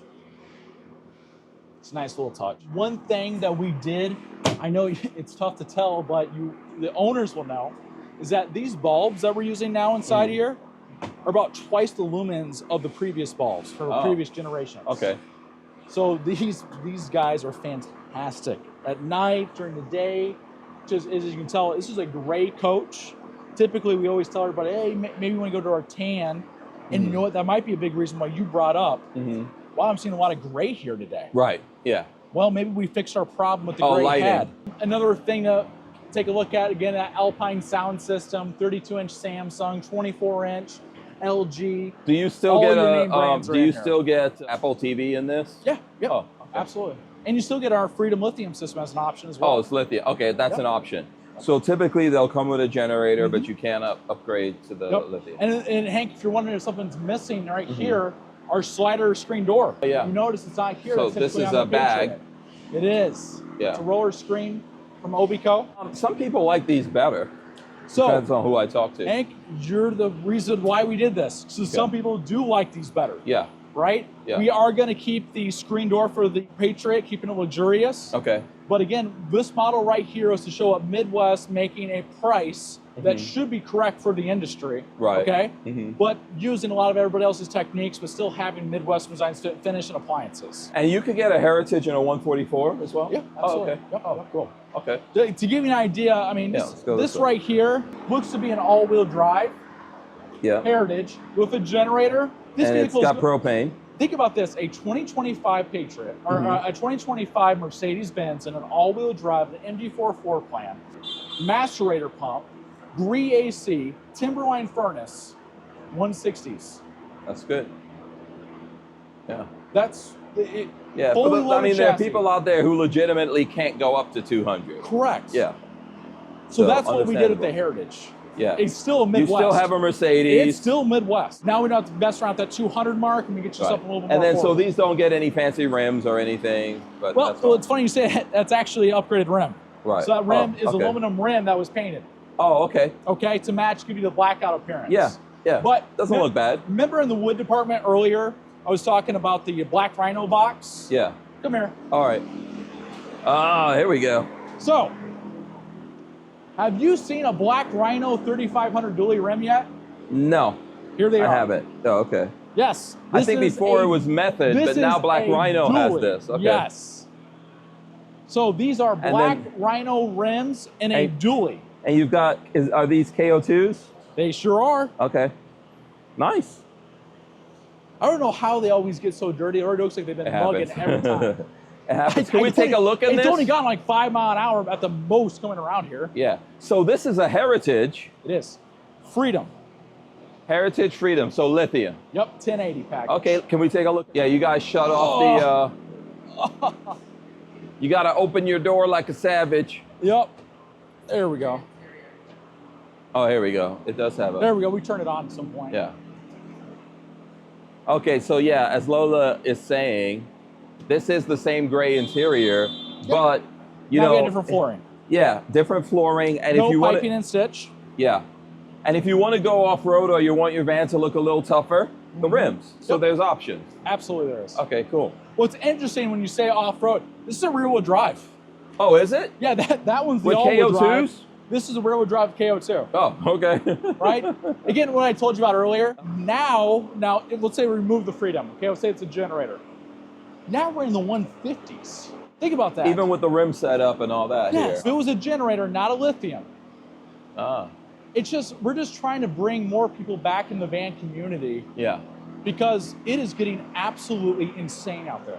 Don't Yeah. get me wrong, there's reasons But for and it. the There's batteries, a lot of reasons. cost money, for Batteries example. cost money, but there are reasons for this price is gouging right now. And it's from Mercedes-Benz. This chassis right there, that all-wheel drive one, is now a $90,000 chassis, right? Every appliance inside, 30% increase in price over the last few years. Yeah. The entire coach bill of materials is through the roof. Yeah. It's not good, Yeah. right? I mean, we all want it to come down, but We all want it we're to come dealing down. with what's happening. So yeah. at Midwest, like I said, we're finding you a solution, okay? I can't make the Patriot cheaper. Yeah. It's not possible. But this right here, we've done what everybody else has done. We just did the Midwest way, and we're able to have a much cheaper coach for you. Okay, makes sense. Another cruiser with high gloss black denali wood. Nice. The Lux. We have a front partition in here. Oh, So sweet. as you see here, this is almost completely done. Look at this interior. Very cool. Yeah. You notice the TV in the rear door. Yeah. And you also notice how everybody is mimicking this floor plan. Everybody in the world wants themselves their own cruiser right now. Yeah, I like how these are facing each other. Good for team meetings. So you know, we running notice there's a around. front partition, meaning that this is going to be a working driver Yeah. in this vehicle. Okay. Let's look at the front here. So are more drivers like that, instead of getting limos, like actual sedan limos, getting vans? Yes, to fit more people, they bring in higher value. Right. You have to think, so this vehicle right here, probably if it's not too well equipped, right, 170. Your Cadillac Escalade Platinum is going to be 125, and you can get almost nearly double the price for the transportation service with one of these over the Escalade. Yeah, because it's a van. Yes. Interesting, yeah. So for your prom, you know, all that airport stuff, again, executive I've things always going told on. you, right, Yeah. that we're a little too expensive for the transportation companies. Mhm. And that is still true, right? But your really high-end black label ones, they do like our stuff still, Yeah. okay? Okay. But at the heart of the days, most of these people are actually family men buying them. You know what I mean? They're Yeah. buying for their family. It's the grandpa taking around their grandkids. I have sold more front partitions to a family man Yeah. than I have to a professional. Now, you'll take that as you will, because why would he want to be cut off from his family? I don't know. Sometimes your kids are hanging out with their friends. You don't want to be Yes. all in their business. Yes. Let them talk and have fun. And then you could also listen to a sensible audio book while they're So I hip-hopping think it out back that's here. what one man Yeah. I was thinking in general. So Yeah. he lived in Alabama. He has a jet. Jet's getting too expensive. Makes sense from everything I've heard. Yeah. Has a house in Mackinac, on Mackinac Island, in Great Lakes, northern Michigan. Right, beautiful area. I'm actually going there the 4th of July. This is his new jet. So he still wants a lifestyle. He says he has no problem with driving. He does not mind. Yeah, it's not But he bad. wants everybody just in the back, like they are in their Learjet, but way more room than the capsule inside of it. There is probably his Learjet. And is this all-wheel drive even? Not all of them, right? No. This isn't, because No, it'll be it's not. higher. No. So this is is a rear rear wheel wheel. drive. Yeah. But they did ask for the black Rhino rims on it. Mm-hmm. So everyone's Yeah. got their own take on it, obviously. But it looks pretty good. It makes it look more urban. No, it's very nice. And I see why people would do it. Like I said, if you have a big family and stuff like that, you have you're going to church, you're going Yes. to practice, Yes. all that kind of stuff, right? Just taking the family out to the movies or going shopping at the mall. Absolutely. Why are you in like 2-3 cars? Yes. Cool. I mean, think about this. Nick Schmidt, you know, his buddy, he sold a van to, a cruiser. And Nick borrows it all the time. Yeah. All the time. Yeah. So Nick and his family of 4 kids, always, entertaining, doing those things with his family, neighbors. It's a lot of them. Those are the guys this is for, you know? Van guy still. Nick's a van guy. This is more functional for those guys. They're not necessarily going with the whole family on vacations, but they're constantly running the whole family around. Yeah. Yeah, it's or fun. extended family and Yeah. stuff like that. Yeah, Absolutely. yeah. You got grandparents, all of that. So no, it makes sense, I think. You can definitely tell where final finish started by the adjustment of the lights there. Going down the side of the building. Now they're all pointed right on the vehicles. And once again, I've noticed a lot of black in here. Yes. Yeah, Yes. in these vans. So we've seen different colors, Absolutely. nice colors. But yeah, I've noticed a lot of these are, my brain notices patterns. I get it. Yeah. So let's walk this way a little bit, guys. Yeah. Watch Watch this. it. So we're going to continue that final finish aspect. Okay. Now we're into cleaning. Yeah, here we go. This is a fun color. Yes, blue, gray. And also a heritage. And a heritage. So you're not saving these awesome colors just for the Patriots. You could get a heritage with this. Like Nice. I said, we want to make something Yeah. special for everybody. If anybody wanted to know how easy it is to access, you saw how easy it was to get to your inverter and stuff in your cruiser. Just open those cabinets. Well, this is how easy it is to do it in your Heritage or Patriot. Right? There's your inverter box right there. Oh, that lifts up. Yep, Okay. lifts right up. Right here, how do you get to your Timberline? Well, right here, lifts right up. Oh, I wasn't aware of that. Cool. This is that subwoofer that we're Yep. using for Alpine right there. Yep. Gives a little bit more of a bass. This is nice. So you still have a bag type of screen back here? I do want to show a little bit of this. Okay. So they do have to wrap that right there. That's what they're working on. Yeah. But notice how big that cabinet is now. Yeah, that's you pretty know big. we made the pass-through. You guys have Yeah. seen us make pass-through. Yeah, here, well, let we me took see. it one step further recently, last month. We've completely blown out the sides. Oh, wow. Yeah, lots of room up there. It Lots is of room. massive. Wow. And it all is sturdy. It's a lot of room up there. Way bigger. Yes. Yeah, We so just more blew things. it out. Oh, cool. So this is through the whole line now? Yes. Okay. Yep. So obviously they found some concerns. They're going to readjust them. Yeah. So that's what we have going on here? Yep. Okay. I noticed this looks like a beast. It does. Yeah, it's a cruiser beast. Oh, cruiser beast. Wow. Yeah, there's a big rack and everything up there. And this has got the little bathroom in the back. This is actually bigger than an airplane bathroom. It is. Yeah. That's the thing is, if you did have a private jet, you are more luxurious and space-wise than one of these. Yeah, Lola and I, we did once ever in our lives, we were on a jet. Yeah, the bathroom was, you don't want to go in there. No. So what would someone use all the hardware, like a roof rack and a side ladder for on these? Sure. So it's a great question, right? We have solar panels. We have a rooftop AC. We have a lot of stuff. We maybe have Starlink up there. Is it usable? So if you look at the top cross members up there, top bar going around there, if you had cross members atop there, then you're able to sit stuff on top of the stuff that's on the rack. Then 100% you do have a usable roof rack. If you had cross members, you're able to lay your kayaks now. If you have a Thule carrier, you're able to lay that across there. And that actually comes with cross members, most of them do. Oh, okay. So this is set up for the look right now, but it could be functional. 100%. Okay. 100%. All right, cool. Yeah, it's like I said, it's so difficult. I think everyone's starting to realize what roof racks really are. And in this day of solar power and everything, they're getting less and less, the roof is getting less usable. Yeah, but you could, if you really wanted to, you could cover your solar panels. Yeah, you absolutely could. And get some storage up there instead. And you could still charge up your battery. You've got multiple options for charging up your battery. So we're looking at a Patriot Heritage here. Okay, Heritage. It's a Heritage Day. So MD2 Heritage. So we saw the MD4 Heritages. We haven't seen the MD2 Heritage. What's the difference? Same thing as the Patriot. So now we have a dual door refrigerator, 7.3 cubic feet, freezer at the bottom, refrigerator on top, convection microwave up top. Very big, roomy. And you've got that weave floor in here, which I like. I like that. I do too. Yeah, and it's a little soft. It's a nice little barefoot, running around.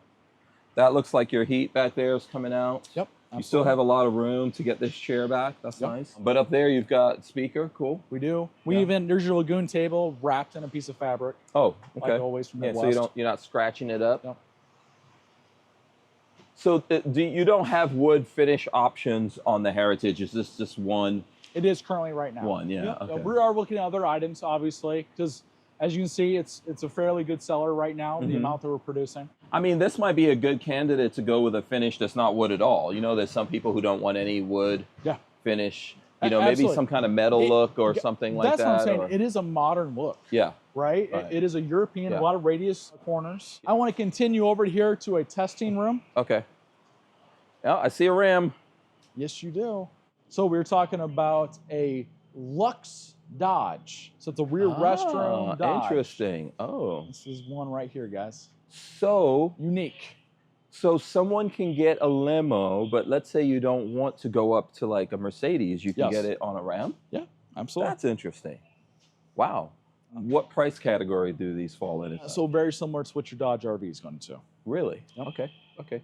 So way more affordable. You could still seat what, up to 8 people maybe? Yeah. This is 2. On a good day. 6 back here. So you can carry 6 to 7. Interesting. So like I said, one of the final testings is nice and quiet in here. You can focus on some things, focus on electronics, sound system, those items. We got a Lux Cruiser here. Another Heritage right here, MD4. Lots of Heritage. Yes. And another one of those Lux Dodges as well. Okay. And then we come out this way a little bit more, guys. I find ourselves a nice Ford Patriot. We didn't have too many Fords on the line today. But here's a nice Ford Patriot. They have been fairly popular lately. Yeah, so now I have actually started to see these roll out. Lola and I recently did a video where we borrowed one that was a 2022. Yeah, the white one. And I actually spoke to the people who own that. Okay. Then obviously we borrowed it, and now someone else owns it. I'm sure I'll hear from them. Sure. So tell me, what's the limitations with the Ford? So there's no macerator on these, right? No macerator, standard with lithium. Okay. Only comes in all-wheel drive. Okay. Only has a 3.5 EcoBoost. Okay. Those are good onlys. Only great onlys, right? Yeah. Oh, I'm only going to give you lithium. Yeah. Only the most power. And I like that you have HID, because there's a lot of other vans that are getting out there that are transits that don't have HID. Well, so that's nice. Ford is still making the old stuff. Yeah. Right. Like they're running down the line. Right. For us, knowing that we're a luxury builder, obviously we need to be fully loaded. We even made the decision. I just want to make sure everybody knows this. We made the decision that we're going to do 10-way power front seats. Okay. So what do you lose with a 10-way power front seat is a swivel. Okay. Can't swivel. All right. So we're going to go down that path. Everyone else is going to go manual with swivel. There are aftermarket solutions for the passenger seats. The driver's seat doesn't have any space to turn around anyways. Okay. So that's why we kind of made the conscious decision. We're a company that's used to power seating. Obviously, our future, our prototype, everything is power seating.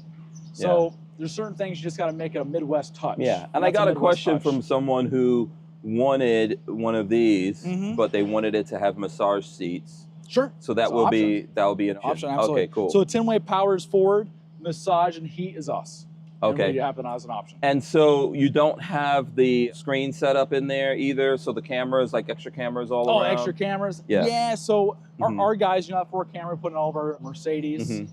The Ford Dash is not as friendly to us as the Mercedes Dash is. Okay. So we have made the conscious decision for production's made a conscious decision for us that we are going to not do the 4 camera. Okay, can we take a look at this one? Absolutely. Yeah, if it's open, let's take a look at it. So let me ask you this. Are you going to do any tough versions of these? You know, like a more overlanding? Grab a Trail Boss, right? Yeah. So we 100% are looking at getting into the off-road market. If you look at the off-road right now, you can see that it is getting ridiculously expensive. Right. Okay. So we should be able to come in with a great van that is better than most and have a great value associated with that for customers. Okay. All right, cool. So maybe like Transit Trail or something you guys are going to build on? Yep, okay. 100%. So okay, yeah, cool. I don't see us not making a Midwest off-road version division. of that. So right now we don't have lights in here. Yeah, we can turn those on. Okay, so here you go. So GRE AC. GRE AC, lithium system. Yeah, so has pretty all much, the woodwork. Yeah. Hey, Lola, when we were talking about the Heritage having wood cabinets and the Patriot not, let's look at these window ledges now. Now we've seen the Heritage what they wore. You start finished. seeing where all the money's going to. Yeah. Okay. Anybody who's built a house understands you start messing around with windows, ledges, anything like that, there's a good reason why.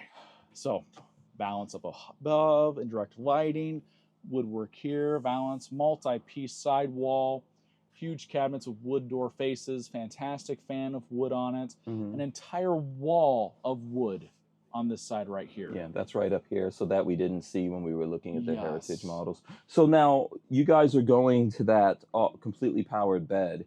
Yeah.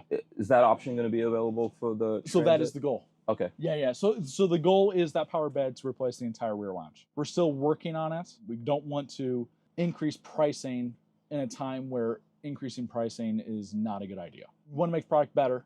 We also want to stay in business, right? We have no problem not staying in business, but we want to continue to stay in business, right? So we don't want to give them away either. So it will have to be a balancing act. We're weighing it all out. All right. So a little bit of patience there to see that. Yeah. But the Ford Transit is a great chassis. It is. So there's folks out there. I'm pleased to see you guys are doing. What are we using right now to drive us around? Ford. A Ford. The Transit. Yeah. Right. A Ford Transit. We love it. Yeah. Right. It's a great chassis. And so there are going to be more of these coming out. There'll be less like, oh, special. We just actually saw a Midwest out there. Yeah. Correct. No, it will become more relevant. Yeah. I mean, you walked for our chassis lots, right? I know we looked at mostly Mercedes. We did talk about the other one holding Dodges and Fords, but there are quite a few Fords out there, and they're all fully loaded. Oh, hey, Hank, I'm just noticing, you're talking about massage seating on the 10-way? Yes. There's massage seating. Oh, this has massage seating. Okay, so there you go. So that is maybe available in, now. Absolutely, Yeah. yes. Yeah. Okay, cool. Love that big giant Sync 4 navigation screen. Yeah. That's another cool thing about the Ford. Yeah. Yeah, this is a big screen. And then obviously the control panel here is nice to have. Yep. Like I said, we always have a Firefly control panel up in the front. Yeah. And then the Firefly Eclipse module, remember I told you about that? The wireless internet app for Firefly is available on most of these Fords. Okay. Yeah. All right, Ron, I think that was really thorough. Yeah. I'm exhausted. A lot of I need time. a Gatorade. I talked way too much. Yeah. But it was good, though. It's easy to good talk information. to you about it, right? Thank you. You love it. So, yeah, you're a lot of fun to talk to about it. Yeah, thanks a lot, man. Really appreciate that. Yeah. Always. I hope you guys enjoyed this as well. If you have questions, comments, etc., leave them here. I'll try to get Ron and his team to come in and answer. And let us know what kind of stuff you want to see. Yeah, like I said, we're a growing company. I know it seems like we already grew. We want to keep growing. And we want to keep making we want to increase our brand now, right? And also with people like Nick Hadjasag that you saw today, Jim Brown, all of our team, That's the goal here, right? Have happy customers, build a brand that's never been seen before, and make some of the coolest fans you possibly can. Thank you, everybody, for watching. Thank you, Hank. Thanks for taking the Thank time. you, Lola, behind the camera. She's the best. Yeah, we can give Lola some kudos. There you go. There's Lola right there. Doesn't want to be seen. All right. Yes, thanks so much, Ron. I appreciate it. We'll see you guys on the next one. Peace.